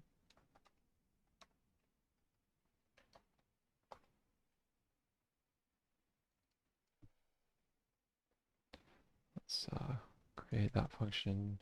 Init queue families. It's just doing some hard stuff to find the unique indices in our queue families. Data.set. Great. Cool. Compiling. We will run main. Oh, got an undefined somewhere. Yeah, there we go. Try that again. Oh, cool. So it looks like we support 8 bits. No idea what that means, but that's good to know. Now let's have a look at those queue families, because that's something that I'm interested in and something we were talking about before. So we'll just take a look at those indices. Yeah, so it's a little bit hard to read because of certain syntax, but for our graphics queues, we have one indice, so it looks like we have one queue family for graphics, and that index is 0. And it looks like we have 2 queue families that support presentation. So queue families, it's not like they support certain operations. And so I'm kind of artificially dividing them. Like queue families might support multiple operations, like I said. In this case, we've got at least one that is graphics. We've got exactly one that queue family that supports graphics operations. We've got 2 queue families that support presentation operations, index 0 and index 2. So usually if something's a graphics queue, you can also present, it can also transfer. So that's why there's a overlap there.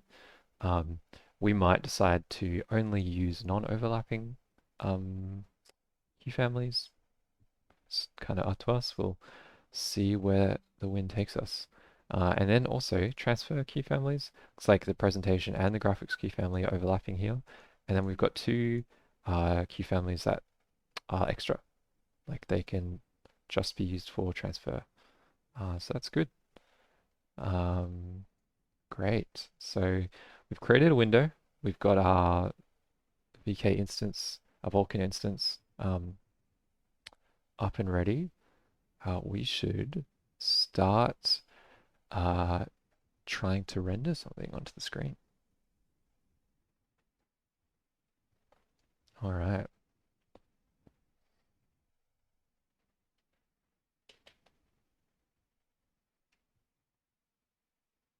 I'm just going to take a little break. It's shooting for about an hour and a half now, so get a drink and I'll do the same.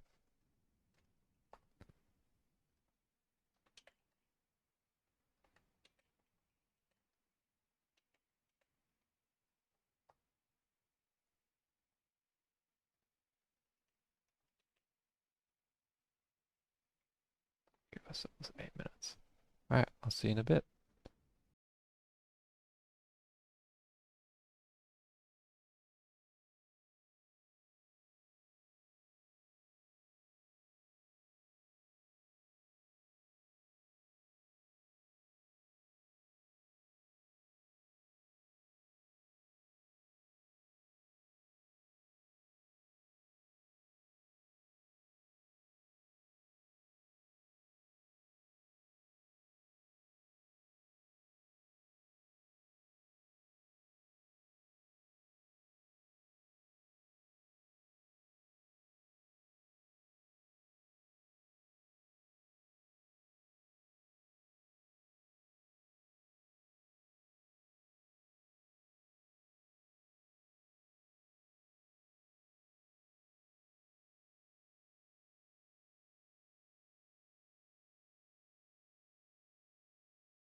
All right, I think we're back.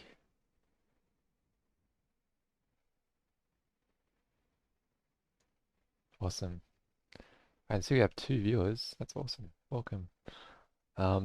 So we are trying to create a rendering engine in Haskell. So the reason that we're doing that is that I'm really interested in computer graphics, and I think Haskell gives you lots of interesting tools for expression. And I'm really interested to find kind of an intersection of those interests. Um, I'm hoping that we can kind of create a nice um, high-level interface for interacting with the rendering engine, and then yeah, have a powerful rendering engine underneath. I don't have any real goals for the rendering engine at this point. It's mostly just for interest.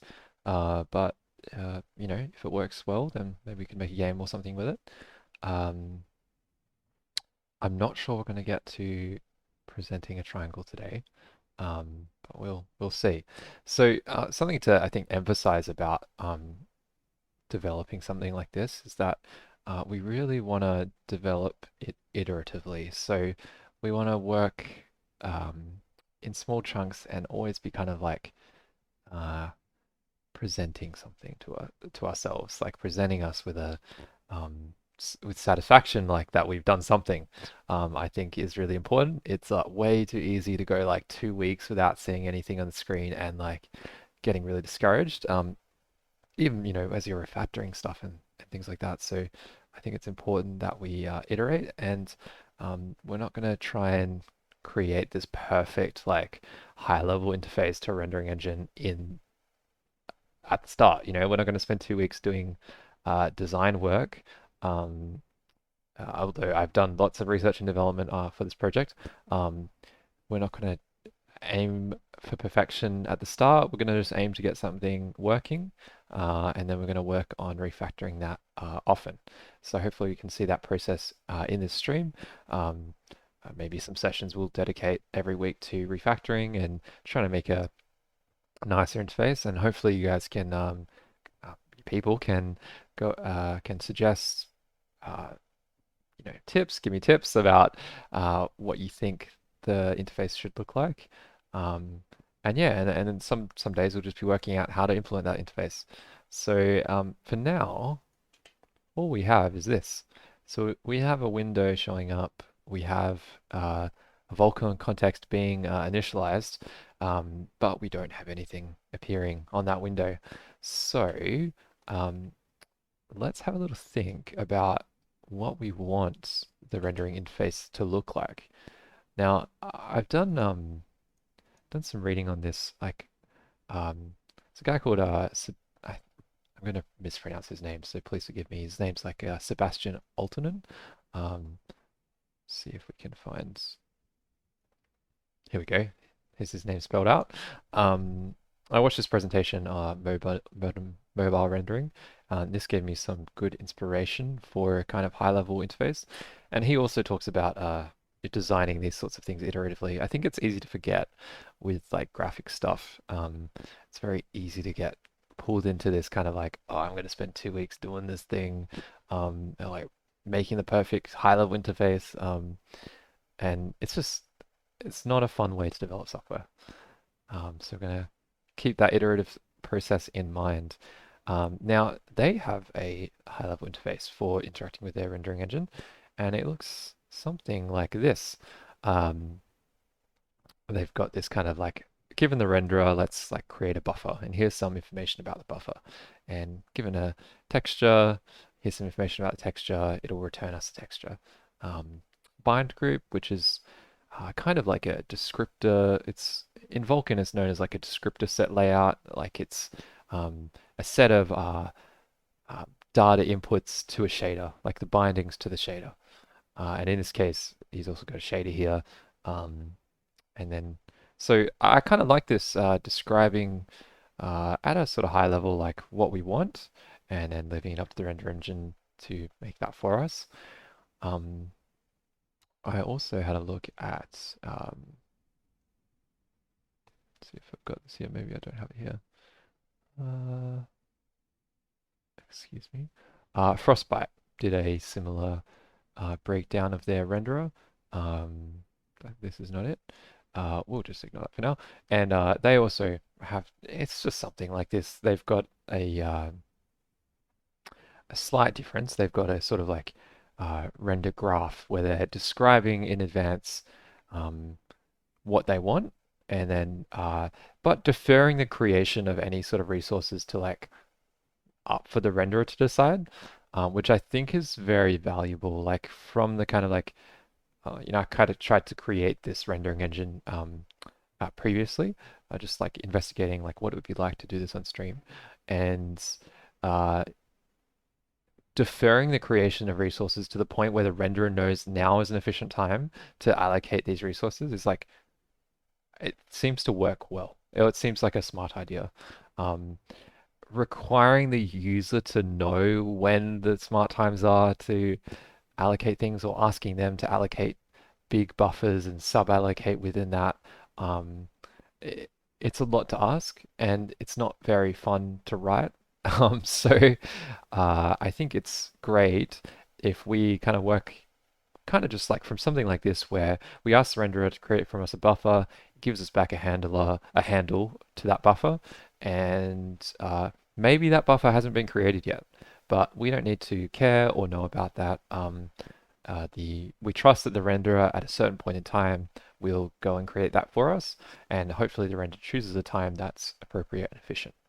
Um, so we're going to kind of start with like a high-level interface. Um, but very simple, and we're going to iterate on it over time. So let's get into it. Um, First, let's imagine that we have two shaders, a vertex shader and a fragment shader for rendering a triangle. And these don't exist yet, but we'll go and create those later. And here we're just reading the files. So reading the files is a byte string, but you can just imagine that we're just reading the code.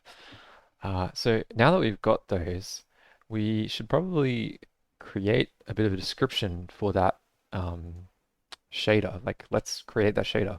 We're going to need to render with it. Um, so let's just pretend that we've got some renderer and yeah, we'll create the renderer. Make the renderer, give it the VK context because likely going to need that. And um, from the renderer, we're going to let's call it something else. Make a shader using the renderer, and I'm going to give it some information about the shader. So uh, it's probably going to need the vertex shader. Oh, it's definitely going to need the vertex shader. Um, let's call it shader stage description. So this is the vertex shader stage. The code for that, we've just loaded that. Let's call it vert shader code. Probably like entry function main shader fragment. Oh, that's just the same as this, pretty much. Oh.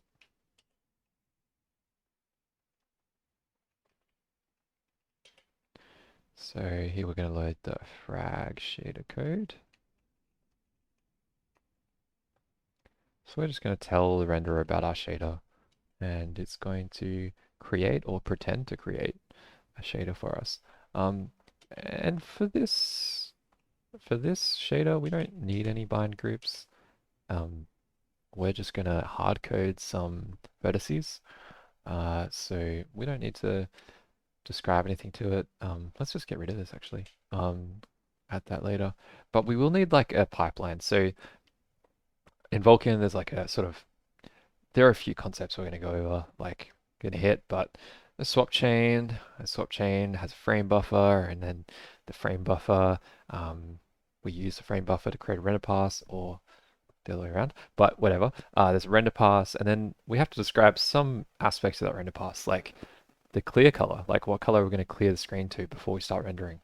And like the depth test, is it like a less than or equal to depth test or a greater than or equal to depth test? We're going to have to describe those things to our rendering engine. And we're going to feed that into the shader here. So just call the shader pipeline and we'll pass in a pipeline. We don't know what that pipeline is, but this necessitates a dependency. We're going to have to create that pipeline before we create the shader.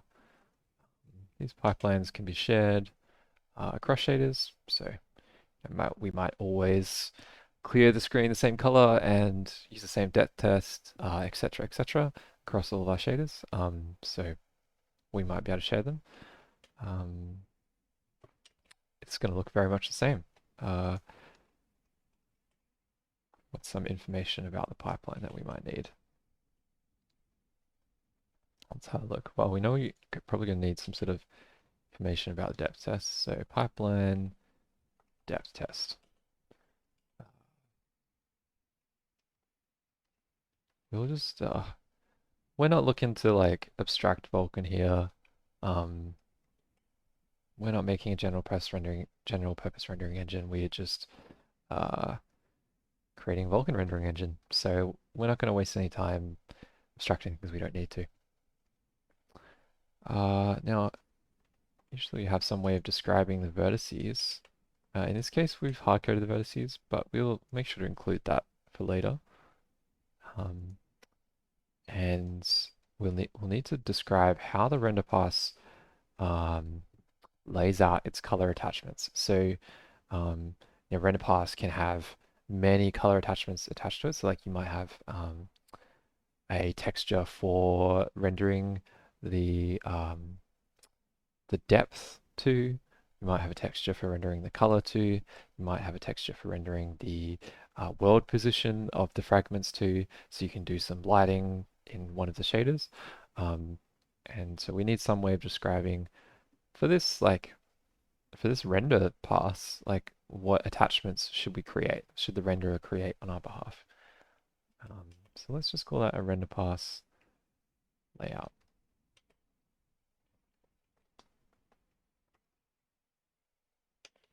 What might that look like? Well,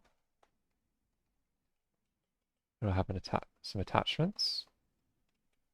It's going to have some subpasses. So a render pass is made up of subpasses.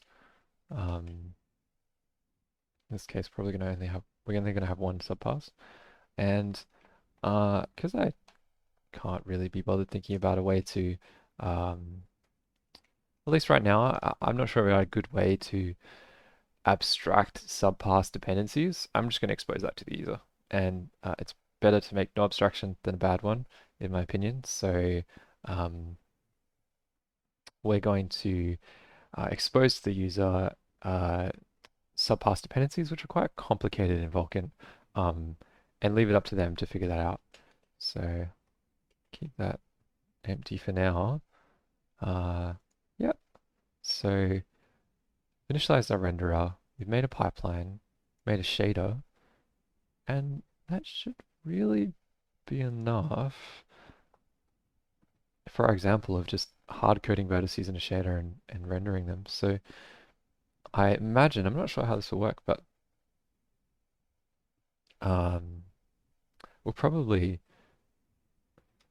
this might change in the future. We'll just probably acquire a frame from the renderer. So I talked before about how at swapchain you have multiple images. One of them you're rendering to, oh sorry, one of them you're presenting, and you might be rendering to another one or another two images.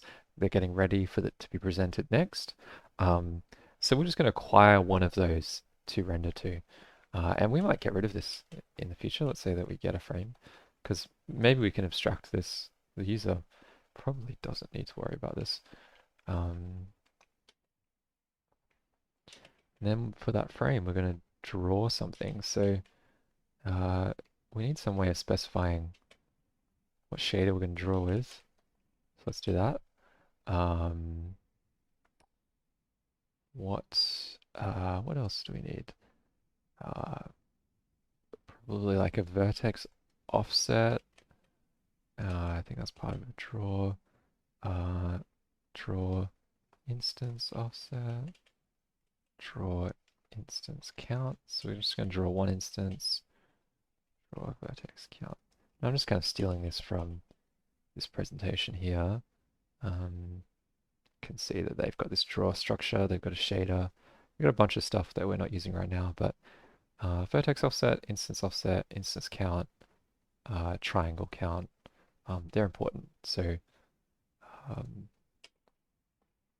we'll use them. We're going to draw 3 vertices, and the values of those will be hard-coded in the shader. Great.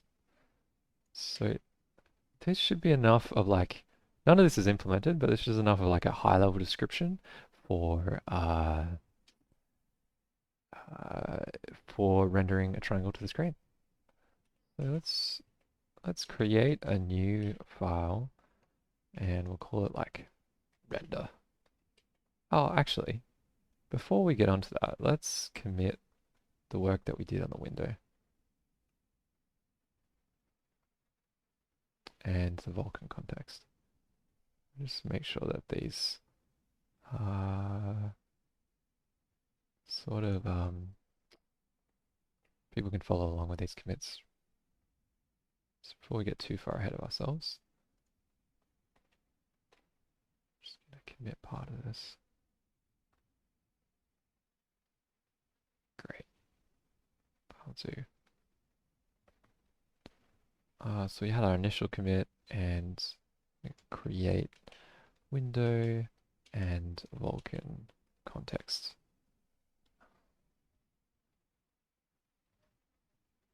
Oh, we made a bit of a mistake. One thing we need to do is we need to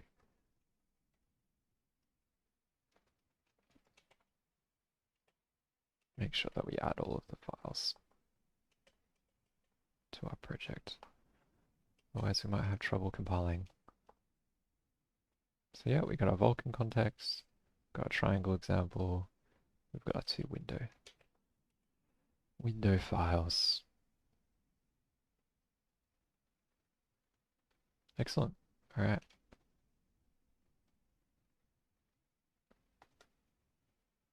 Push that up. And we're good. All right, let's get back to it. So we need to create these data structures. So let's do that. Raw render. Let's just call types. Again, we're not aiming for perfection here. We are just getting something done. And we will work hard to refactor regularly.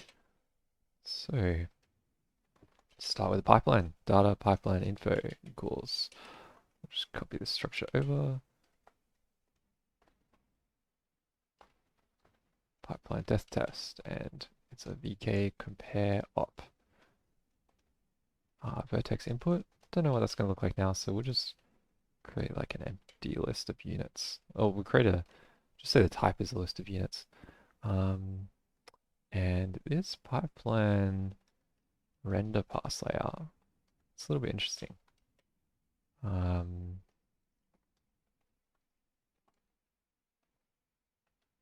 That's it. But I'm gonna have to describe what this render pass layout is.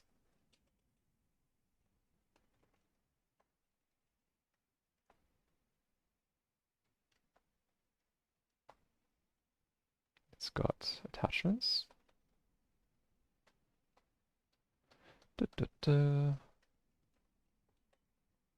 Subpasses and subpass dependencies. Now I'm going to steal some code from my research work because I found a decent happy place for these things.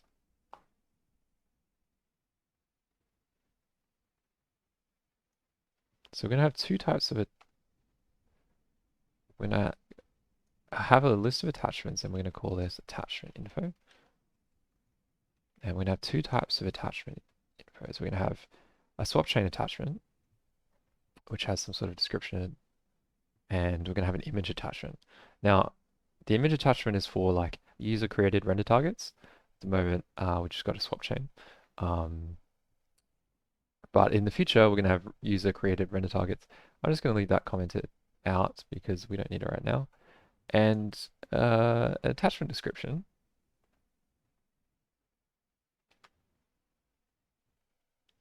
It describes the format of the attachment, which in this case is either an explicit Vulkan attachment, a swap chain color.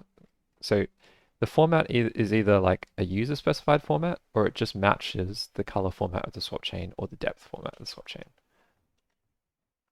We have a number of samples, we have load up, store up, stencil load up. This is all like Vulkan specific stuff.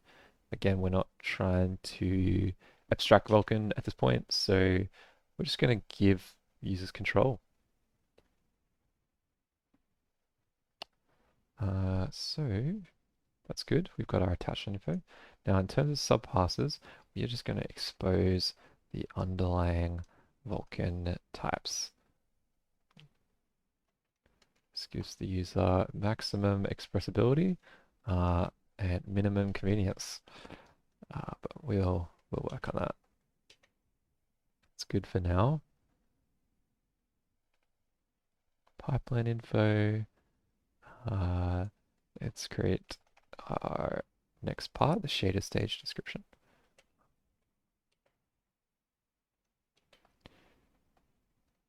Import these. So that's describing our shader stage.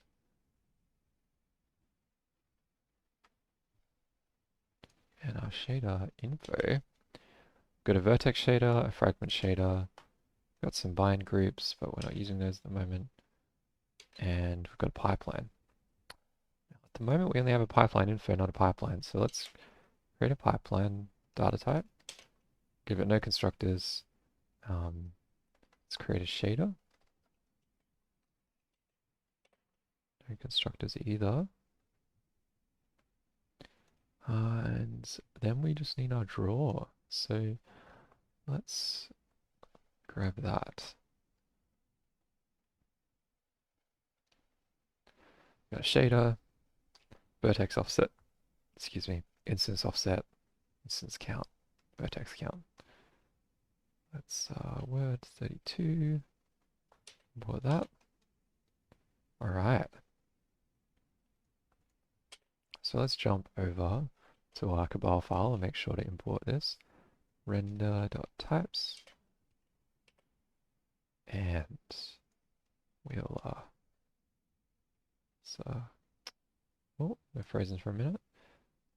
Import our render types.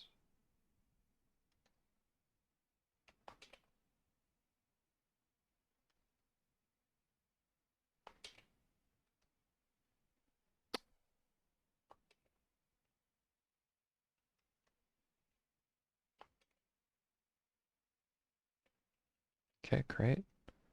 Looks like we've done that.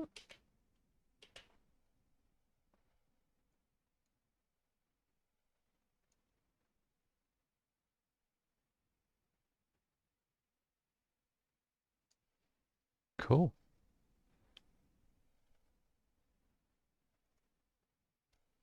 All right, so let's jump over to, let's make a new file. I'm gonna call it, should we call it renderer? Let's do that module raw.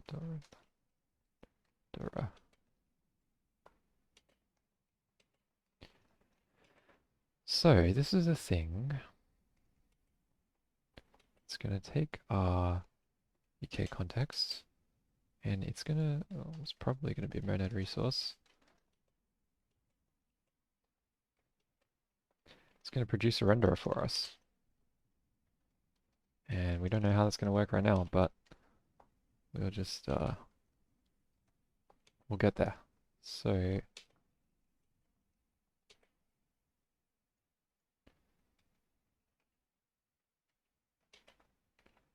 import qualified raw.render renderer as, that's a tongue twister. Alright, so that gives us our init. We're also going to need a make pipeline function. It's going to take our renderer and it's going to return and some pipeline info, and then it's going to return a pipeline or a handle to one. We'll have to figure out that later. Let's just do it now. Handle pipeline. We'll create a data type for handle. Handle a equals. Well, it's probably just going to be an int. Handle is probably just going to be some abstract type. We'll keep that like that for now.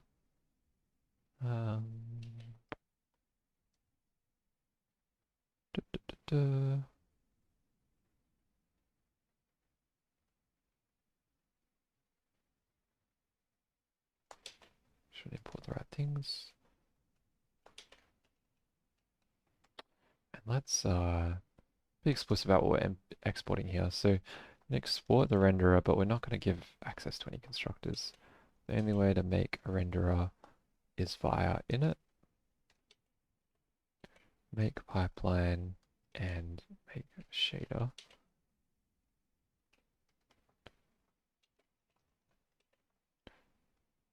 And make shader. It's going to take a renderer. It's going to take some shader info. And it's going to return a handle to a shader. Again, we don't know what these things are going to do right now. Yep. And we're just going to make sure to import everything. What's going on here? Ambiguous occurrence.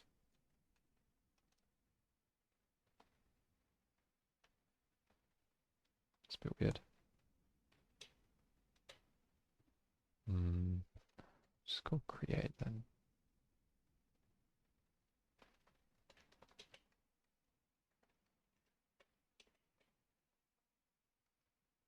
Oh yeah, init is a function in prelude. Oh well. Cool. Now all of these are probably going to be monad resource too. Like we went over before, so monad resource is sort of this pattern for acquiring and destroying resources if an exception occurs or when you want to destroy the resource. So we are going to use that. Okay. So I'm going to try and defer the creation of these resources until we actually need them. So rather than creating them eagerly, I'm just gonna go ahead and like wait for time to create them. So to that end,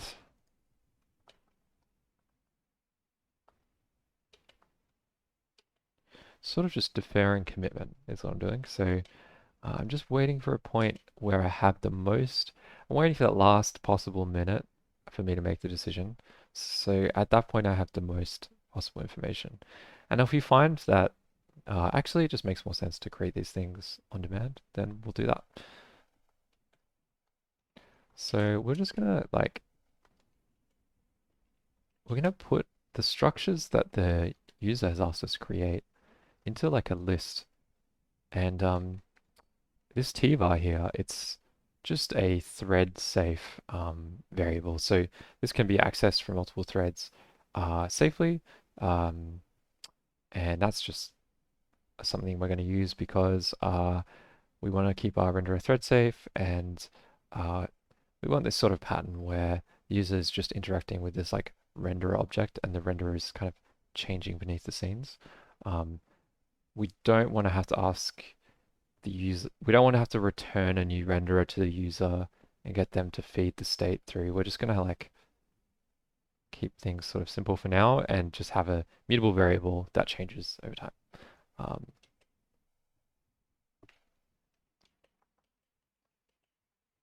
Because we're deferring commitment, I'm just going to chuck them in a list and do nothing with them. We'll just return to the user the index of that object in the list.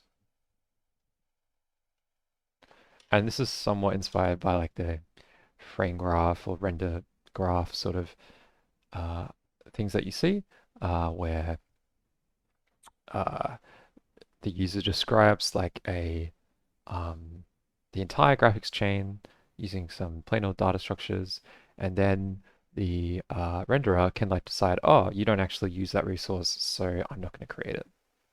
Um, yeah, cool. So when we create a renderer, we're going to need to populate these with empty lists. So the initial pipelines are going to be utiva empty list. The initial shaders are going to be utiva io empty list. And then we'll just return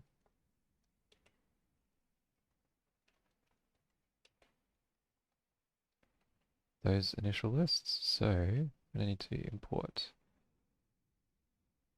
stm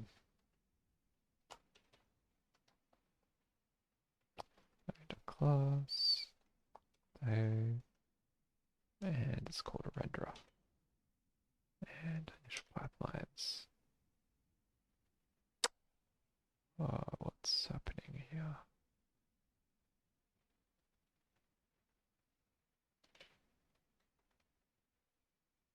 That doesn't seem correct.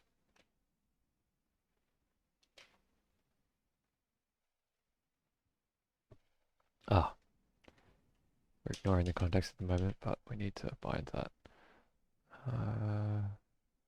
Cool. And when the user asks us for a pipeline, so we know they passed in the renderer, passed in some pipeline info, we're just going to modify. So this is how we interact with a. We're going to create an STM computation. So pipelines, get the pipelines out of the renderer. We're going to modify them. So these are the current pipelines, and we're just going to give the user back a handle that's the length of the current pipelines. So we're just going to like add the pipeline info to the end of the list and give the user back a index into that list. They don't know it's an index, they just get a handle, but that's much for muchness. Cool. Make sure this is correct. Pipeline info. Great. And for the shader, we're going to do the exact same thing. So let's copy paste that. Shader info. Shaders. Shader info. Great. So now most of this code should be compiling. Just not this bit down here.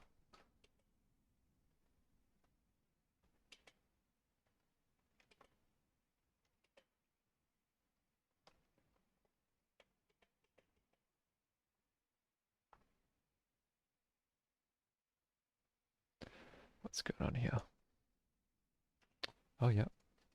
It's not created, not called init anymore. And got some,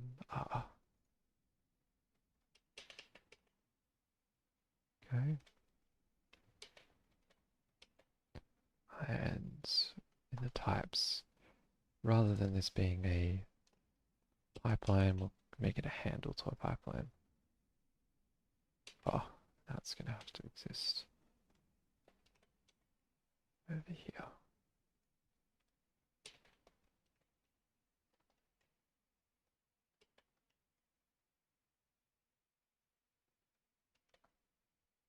Great. And we're going to need to import. Import handle. Great.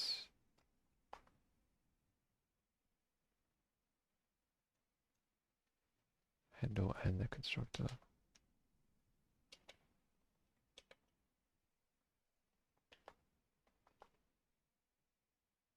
Great. And we'll just need to embed this IO computation. Cool. Oh, yeah, we don't have that file.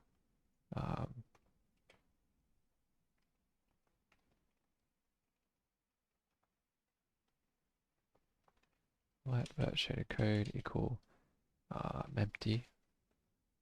So we're just gonna make these kind of empty lists, essentially. Great, we got hello world. So that code's compiling. Let's go ahead and make these shaders. So data slash try.vert.s. I'll just try.vert. We'll write a shader for the triangle. So it'll look something like this. We've got 3 positions. They're just screen space positions. 3 colors. And we're just going to index into that list of positions based on the index of the vertices. So when we ask to draw 3 vertices, each of those vertices is going to get an index associated with it, and we can access that in the shader and choose a screen space position for that vertice of the triangle. Great. Let's create one for the fragment shader. Try.frag. Try.frag. Yeah. Alright. So this one's really simple. It's just in and out. So the color comes in from the vertex shader, and then we just write that out. Don't do any changes. We'll need to compile these. Now I don't quite remember the syntax for this, but let's hope we get it right.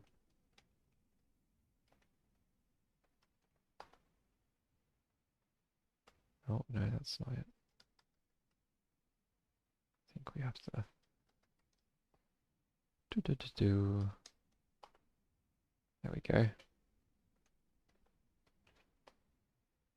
I think that's okay. And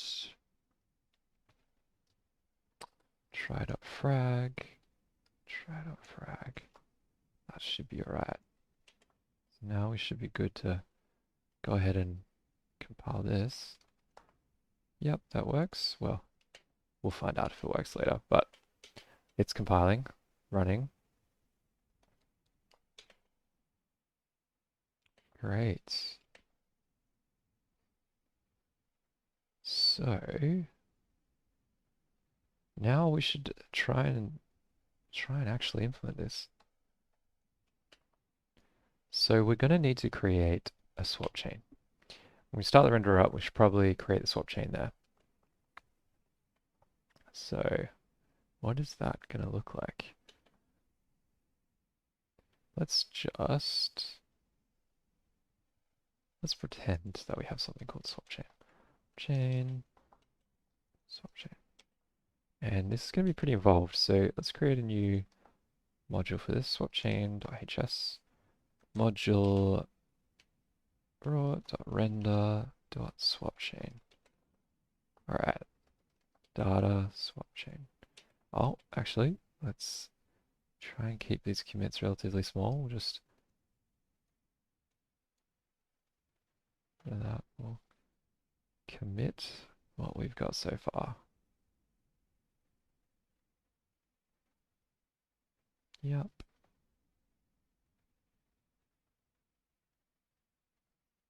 Yep, that's good. Commit the data, the types. We've got a few other things as well. We've got renderer.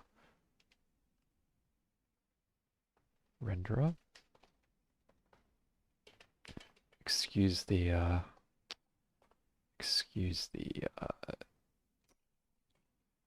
pedanticness. Got types, renderer, context. Great. Now, don't want that. I haven't started that.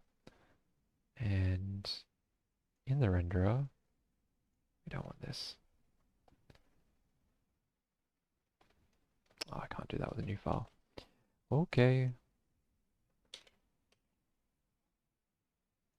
Okay. So this was our initial high-level description of a rendering pipeline. Um,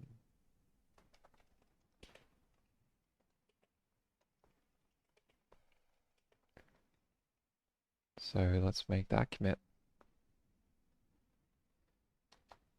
So yep, you can follow this. It's all being pushed live. So github.com Sam Bennett slash SAMBNT slash ROT, RORT. So you can see that we've got that commit there now. Great. All right, let's take a look at the swap chain.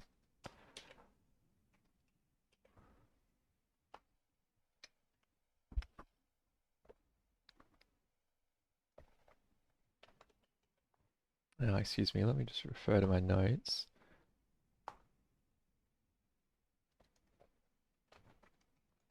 Okay, so when I did the Vulkan tutorial, we ended up creating uh, some data structures around like frame sync. So this is sort of like for each available frame, we've got some fences, some semaphores, so some synchronization primitives that help us figure out, is the frame in flight, like is it being presented or rendered to at the moment, or is it available for rendering to?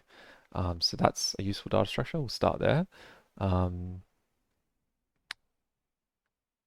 This is pretty easy to create. So given a logical device, we're going to create a fence, a semaphore, and two semaphores. I'm just going to put in data structure. So just import that. Make sure to import these as well. Now we don't have these functions with fence and with semaphore yet, but these I have just made pretty stupid wrappers for. Just to use the monad resource instead of using that bracket pattern. Great.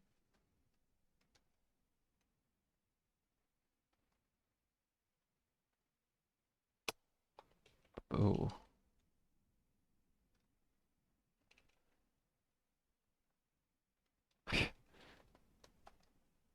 Cool.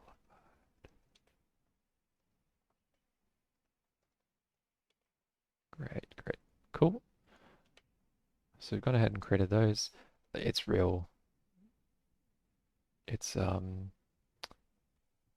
not much to them. The fence, we're just creating it signaled, so that the first time we go to wait on it, we're not waiting for it to finish. Like we know that at the start of the application, none of the frames are in flight, and the semaphore doesn't have any information in that. We are just associating images. We're just applying our own meaning to it. Cool. So the frame sync, that's good. And we're going to have a queue of these. So swap chain, let's call it a frame queue. Or I'll just qualify this, swap chain frames. So TQ, so we had a look at tvar before. So that was a synchronization primitive. It's just a mutable variable, basically, that's thread safe. And this is just a same sort of thing. It's a thread safe queue. And we're just going to fill that. So you can imagine this like a list that's thread safe. We're just going to fill a queue with these frame syncs. So depending on how many frames in flight the user wants, we're going to create a list of these. And let's go ahead and import them. So with swap chain, let's make the swap chain. So these are probably going to put some config in, like the number of frames in flight. So we'll just say it's like a word 32, so number, and we're going to return a swap chain. So, num frames in flight. This should be pretty easy. What we're going to do, we're going to create a new TQ, and then for each frame in flight, we're going to create our synchronization primitives. Oh, thanks, man. Thanks, Matt. It's great to have someone watching. This is the first stream. I'm not sure like how long you've been here. So thanks for being patient with me. Yeah, it's just Emacs. I can post my config files at some point. So we're going to create a new queue for these frames, and we're going to fill them with data. So replicate just replicates a monadic action. So just I'll use words like monadic and stuff, but if you don't understand, it's just like we're just a computation. We're going to replicate a computation a number of times, and in this case, we're going to replicate it number of frames in flight. So if there's like 3 frames in flight, which is a reasonable number, we're going to replicate that 3 times. And the action we're going to replicate is actually with frame sync. And we're going to need a device, which we don't have. So let's pass in, oh, got that wrong. Let's pass in the VK context because I foresee that we're going to need more than just the logical device. Context. We'll just call it context. And let's get the logical device out of that context. So we can go back and have a look at the context. The logical device is just called device, so we'll get that.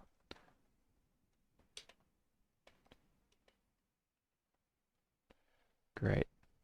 So we're replicating 2, 3 times frame sync. We've got our frame sync structures, and now we're going to put those into the queue.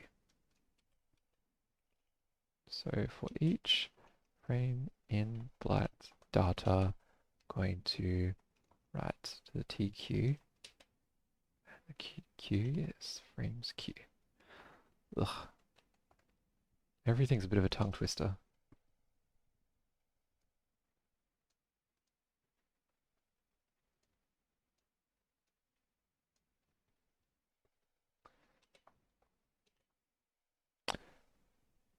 Do I have a summary of the project anywhere? Well, I just started this morning. This is it so far. This is how I describe it. Rendering engine using Haskell and Vulkan. So what I'm trying to do here is like, I have a personal interest in like computer graphics and find that fun. Really like frame breakdowns. Yeah, for 3D graphics.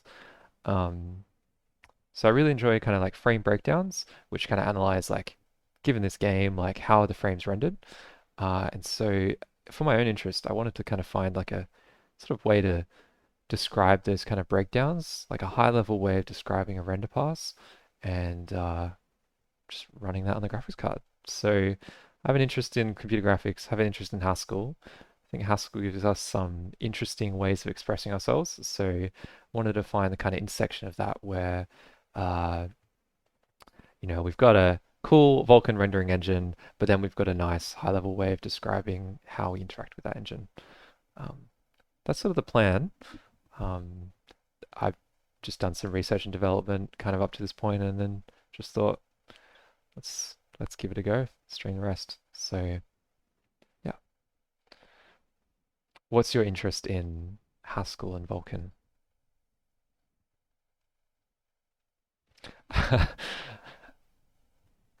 I hope so. I hope so.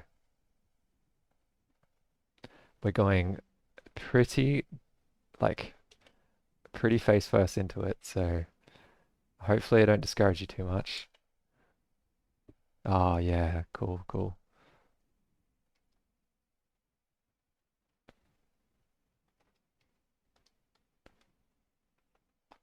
Just importing some. Yeah, I've never actually used a camel, but same families, similar circles.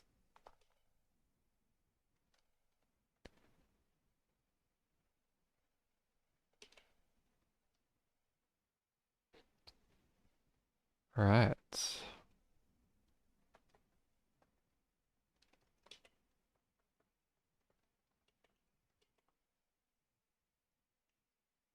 Just gonna get some imports.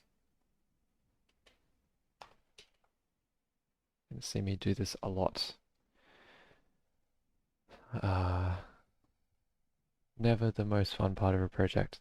Um, Certainly not fun to watch. I think that's like a decent summary. I think what I find, um, so the summary you gave is that Haskell is more mathematical and strict, while Camels gives us some more of those dirty luxuries of imperative or other styles of programming. I think for me, like what I find interesting about Haskell is I see other languages kind of sorry, Internet Australia, um, take elements from functional programming languages like Haskell, and I just like uh, like mapping, right? Like this idea of applying a function over a list or a data structure. But I think that's kind of not really the super interesting part of Haskell. Like, I think that they're called type classes, but there's this kind of like branch of mathematics called category theory or like pure mathematics where they study they study structures from like a really abstract point of view. Um, like what's the same thing? What's the similarity between like an option type and a list? Like you can do things on a list that you can also do in an option type. Like why are they similar? And like what is that similarity? And so it's kind of this like formalization of these structures that we use in programming down to their kind of like their essential properties. And so um, the things that we're using all the time in Haskell are these sort of essential properties. So like functor is where fmap and map come from. So you can kind of think of a functor as something that you can map over. So in this case, like in the prelude, this is the base library. We have functor instances for lots and lots and lots of things, but let's find list. Yeah, here we go. We have a functor instance for a list. So given a function from A to B and a list of A, it'll produce a list of B.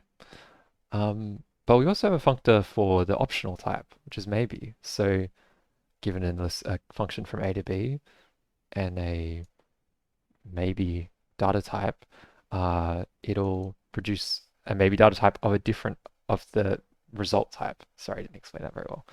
Um, so what this type class is saying is that these two structures, maybe or option or optional, and list have like a similar essential property, and that's kind of described in both the type class, the methods of the type class, in this case fmap, and then the laws that govern that type class.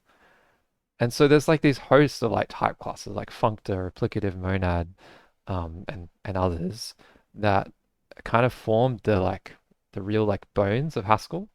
And I really wish other languages would steal like this stuff rather rather than just taking like the idea of functions or the idea of a particular like operation. It's like, yeah. Yeah, that's one way to think of it. Yeah. Like I'm sure there's some mathematician that's like, no, that's not a technically correct definition, but like it doesn't matter. Like, yes, it's something that you can map over, something you can apply a function to. And so later on in this project, we'll probably be writing our own instances of things like functor and like we're writing our own data types and we'll make them instances of functor and monad and um, yeah, it has some nice properties that we'll see later. Um, but yeah, so I think these are the reasons that I use Haskell. It's like these kind of like really interesting formalizations of abstraction. Like, what are we doing when we're writing software? Um, Can I do one for Monad too? I explicitly avoided Monad because everyone has opinions on uh, on how to describe monads. Okay, so it's taking me functor. Great. So the interesting thing about monads is that anything that's a monad is also an applicative, and anything, oh, actually, that's not true. Actually, it is true. It is true. So anything that's a monad is a applicative as well, and anything that's an applicative is also a functor. So you've got this kind of like, I don't want to say inheritance, but it's like an inheritance structure, right? So if something is a monad, it's also a functor. So like if I say that my list is a monad, it can also be mapped over, just like a functor can. Monad is a subset. Yes, yes, yes. That's the better way of saying it. So yeah, monad is a subset of an applicative, and an applicative is a subset of a functor. So if we kind of look at it going from the bottom up, you've got your functor. So uh, it supports mapping, and then you've got your applicative. Now I'm going as blind, like, please forgive. I'm sure if I did a write up about this, it would be very different. But an applicative, what kind of operations does an applicative support? It supports this idea of like lifting a value. So given some applicative context F, so let's have a look at an example. Um,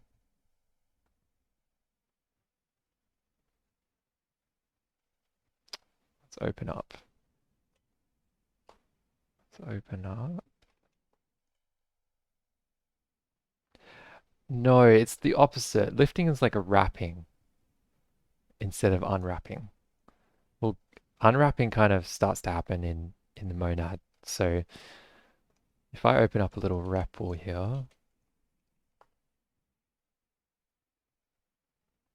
so let's say like pure, let's like declare a list. XS equals 1, 2, 3. And we can fmap over that. Let's make this bigger. Can fmap over that list, which is the functor. So let's add 1 to every element. Ignore the warning. We've gone ahead and added 1 to every element. Now, pure lets us lift a value like 3 into, let's call it like a list of ints. So kind of ignore this part. This is just a type signature. I'm just doing that to avoid a warning. What we're doing is we're taking the value 3 and lifting it into a list. So if I execute this, we've got a list, a single element list. The other thing that the applicative lets us do is this idea of sequential application. So fmap, it let you take a function that was like a to b and apply it to some functor a, and then the result is a functor b. So if we look at the type of fmap, given some functor f, let's just imagine a list in this case, we can go take a function from a to b, apply it to a list of a, get a list of b. But if we have a look at the type of this sequential application function, and forgive the syntax, it's pretty awful, but whatever. It's very similar. Like the types of these two things are almost exactly the same, other than the f in front of this function. So if we specialize this to lists, can I do that? What is that like? Be like this. Forgive me, I'm gonna experiment. Set x.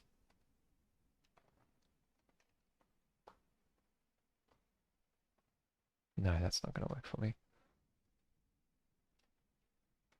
All right, let's ignore that. But so a list of functions. So like a list plus 1 plus 2 and then we can sequentially apply it to a list of numbers. And as a result, what we're going to do is we're going to we're going to create a list where every element has been added 1 to, and then every element has been duplicated and added 2 to. So the function, which was previously like just +1, it's now being contained in that applicative context as well. And so now you can like add like a list of functions to a list.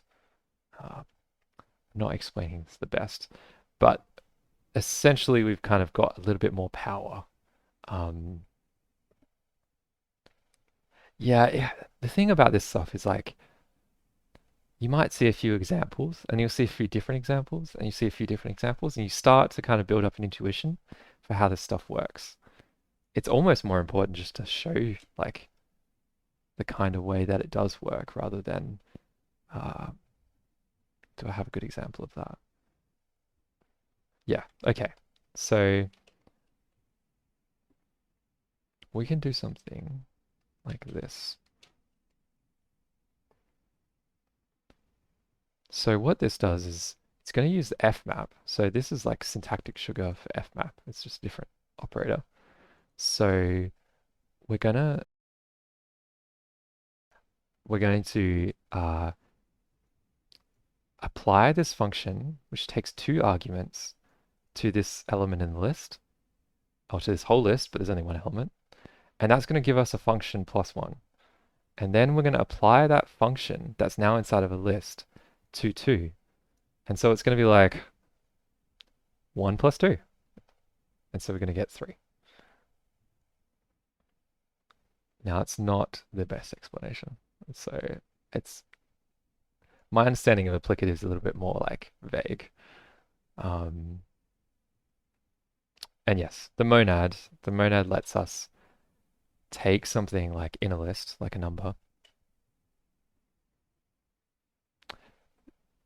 That's a really good point. There is different ways that you could apply a list of functions to another list. And for that reason, there's a bit of disambiguation that happens. So you've got this idea of like a zip list where that's like, it's just like the list, but the applicative instance is different, so it does something different. There's the default instance, which is going to work a certain way for lists. Then they've got the zip list, and I think there's some other way, but I can't remember it off the top of my head.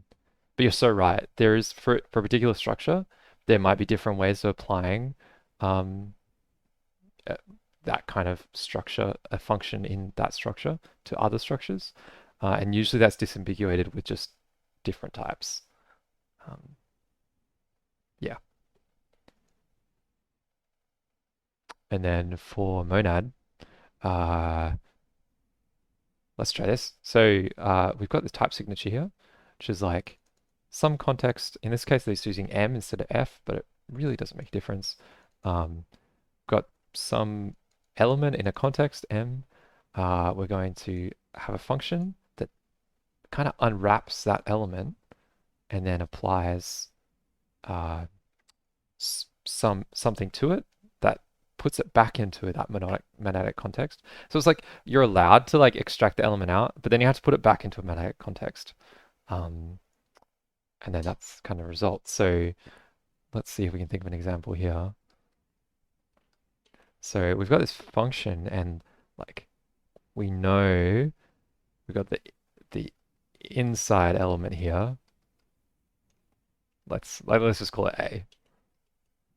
So this is going to be 2, and then we could do something like we can like add 1 to that. Let's like add 1 to that too, but then we need to put it into a list again because that's what this type signature is telling us. And if we apply that, we get 3 again. So that's not super interesting. Let's like do that. So same sort of thing. It's just like fmap in this case, which is not great. Let's try something else. Like, so what have we done here? Interesting. We've added one to the elements and also added two, and it's kind of there's this kind of implied sorting happening here. Like, I think I might come back to this. Maybe I'll create a little like YouTube video specifically about this, and I'll upload it to a YouTube channel. Because yes, like I guess I'm showing you examples here, but my explanation is like not, it's not super consistent, which might not be super helpful. Um, but yes, for a single concrete type, there is a single applicative instance, a single monadic instance, a single functor instance. Yeah, I could pick some better examples. Yeah, that would be great. But yeah, thanks for asking questions. Like, I'm glad that someone's engaged. It's great. Thanks for being here. So I don't know how long my voice is gonna hold it for. So let's jump back in. I'm really keen to get oh, of course, like anytime. D2 is a great. Um, any questions you have, jump in. Um, so uh, we kind of want to get to the point where we can like render something, but we'll see. We'll see. Uh, where we were at was that we're creating frames for the swap chain. We're creating frame synchronization primitives for each of the swap chain frames. Um, so we've gone ahead and we've created those synchronization primitives. We filled in a mutable queue or like a mutable list, thread safe mutable list full of that data. So we can actually just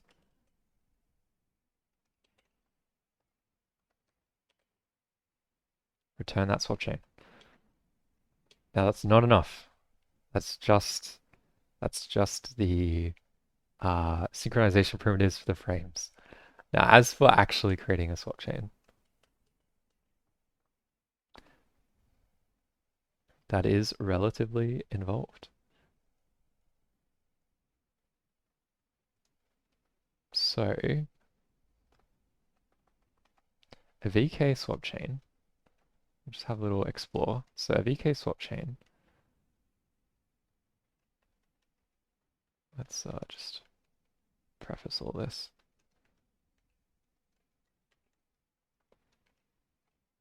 It's definitely got the data structure, like it's definitely got the handle for the swap chain, which is like the Vulkan handle for the swap chain. It's got a surface format. We can query this at runtime, but it's just like helpful to uh, have this in the data structure. Same with the depth format, same with the extent. The other piece of like active data is sort of the image views. So when we have a swap chain, we'll be able to get images from the swap chain. So we'll be able to like ask the swap chain for images, and it'll say, look, I've got like 4 images. Here they are. But in Vulkan, you can't just use images as like an input. You can't really use them for anything. You need to create an image view. I'm not sure why, but this is the way things are. So what we do is like when we create or recreate the swap chain, which is going to happen a lot every time we resize the window, we're going to recreate the swap chain. We need to recreate the image views as well. So really, we can just get started with this. Let's go ahead and create a swap chain. So what does that look like? So if you want really like in-depth stuff, I recommend Vulkan tutorial. This is written in C++, so it's a bit more accessible, and it will go through like all of this stuff. It'll go through like creating the swap chain, creating all of the render resources. Very good resource. But I kind of want to tackle more of the high level stuff, so I'm gonna skip some details here. So let's pull some code from kind of my other other other past lives. So given a VK context,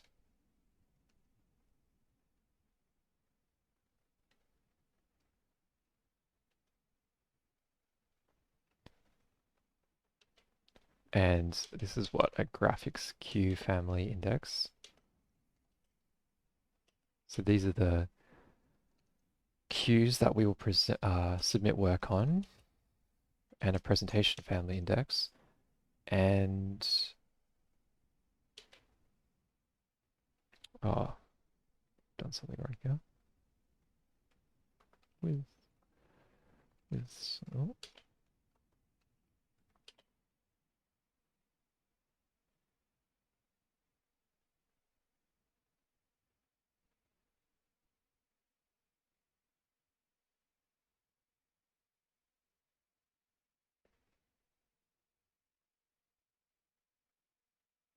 Bear with me a sec.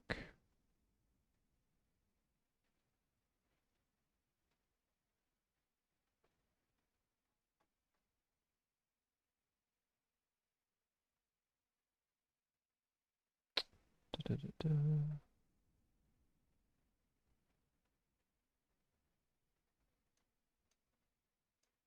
Ah, of course. Okay, this is the old swap chain.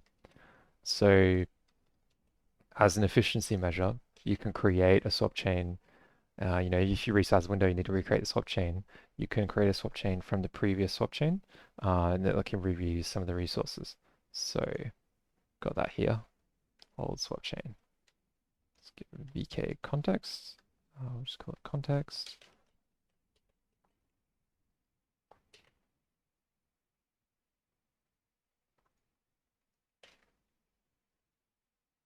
And so, all right. Got a little helper function that's going to create the swap chain create info for us. So VK physical device, we'll get that from the context. VK surface, going to get that from the context. Come back to that. This is going to come from VKQ families.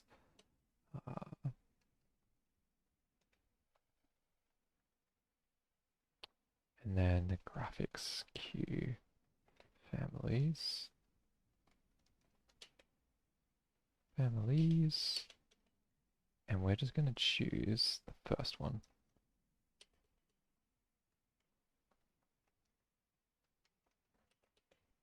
Excuse me.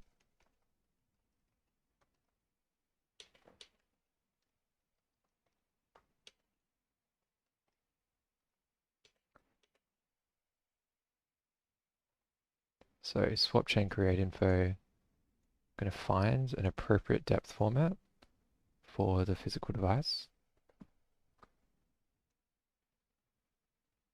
We're going to extract the format and color space just from the swap chain create info. And we're going to allocate. This is a little bit more complicated. We're going to create the swap chain, and in the same allocation, see you, man. Thanks for hanging out. Have a good night. Sleep well.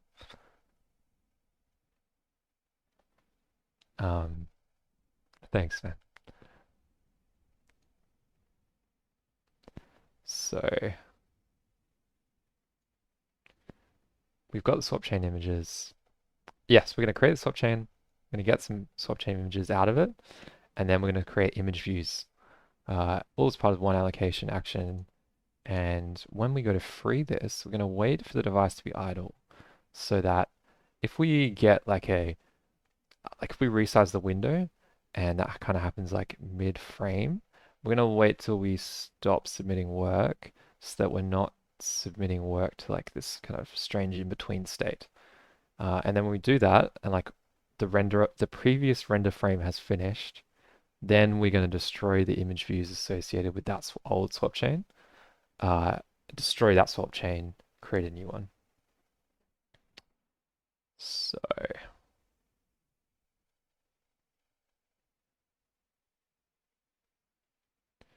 let's go and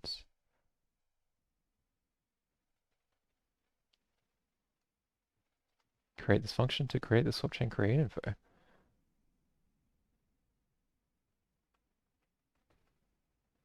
This is massive data structure. So it takes the physical device, the surface, the size of the frame buffer, the queue index that we're going to use to create some queues, and the old swap chain if available. It's going to query the device for swap chain support. So this is going to be requeried every time the swap chain is recreated. That's just a Vulkan thing.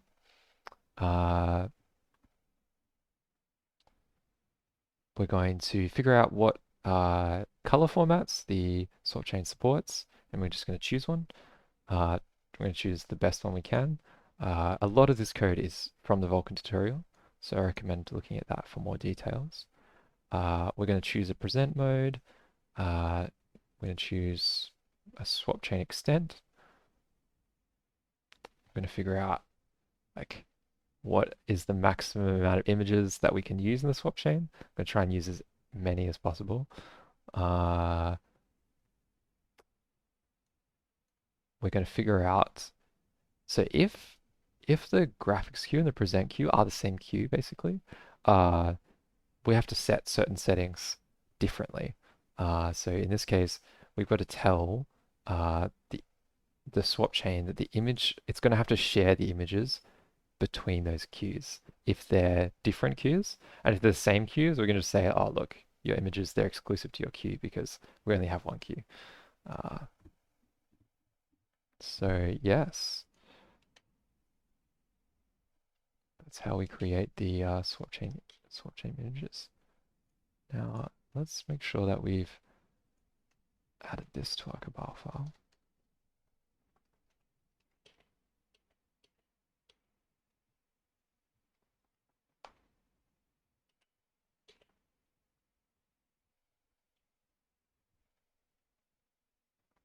Great. And let's pull in some of these helper functions.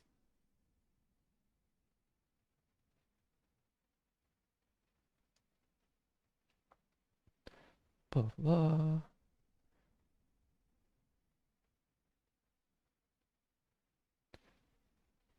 Great.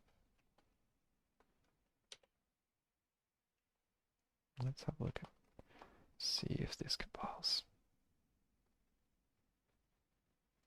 Zoom back out.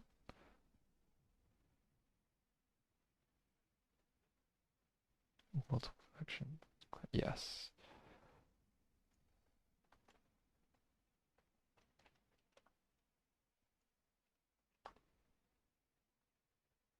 Alright, we've got a few issues to hit.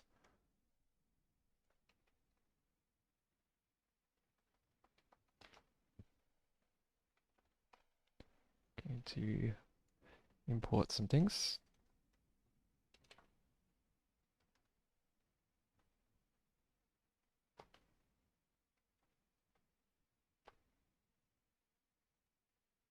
Oh, gone ahead and froze my computer.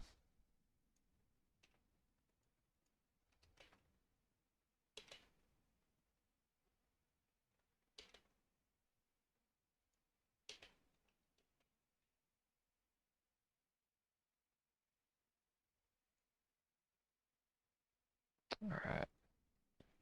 So I'm using this data structure that I haven't introduced yet. So we're going to just declare that and come back to it. We're going to use type applications.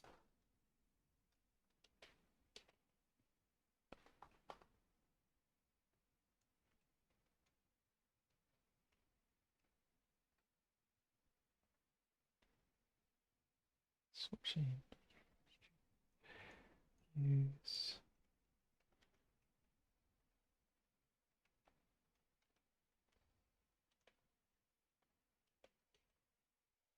Get rid of that stuff just for now. Swapchain support. So Vulkan. I'm really not sure how it is to watch me importing stuff.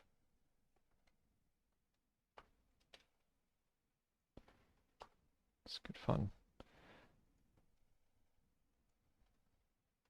Swapchain support present nodes. And query swapchain support.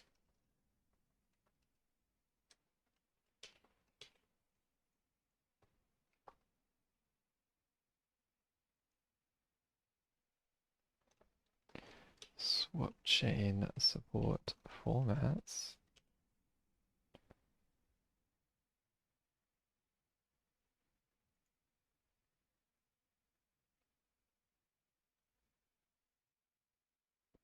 Okay, swapchain.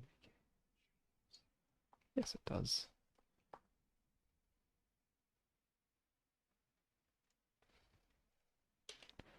103.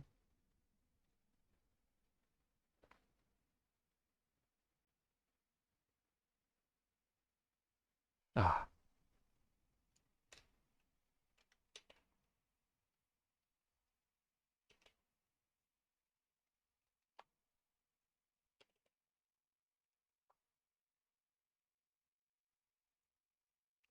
logical device. Yep. Text.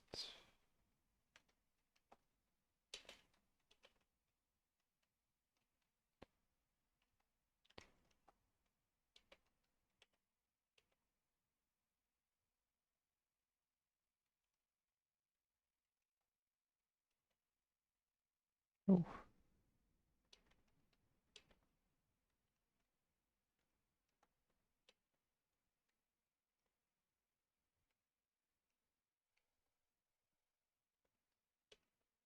all right.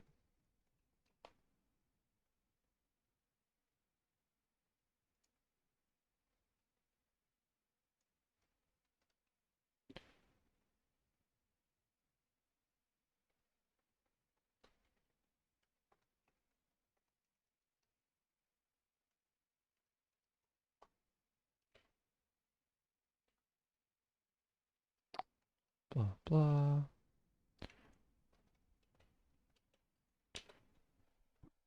On and on it goes.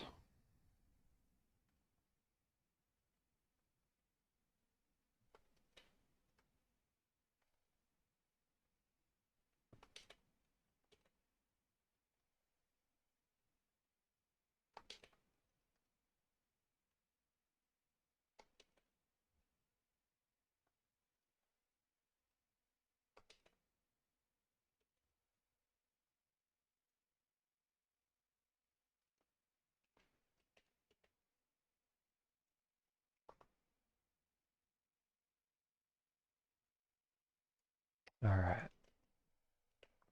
So I've been streaming for 3 hours now. I think I might end the stream here. I'll spend tomorrow kind of cleaning this up a little bit so that when we come back, we're in a fun place rather than a watching me import things place. Hopefully that's better for you guys. So be back not tomorrow, but the day after, and I'll try and have a stream around the same time. Uh, so yeah, it was great to have you guys. Thanks so much for watching, and I'll see you around. Have a good day.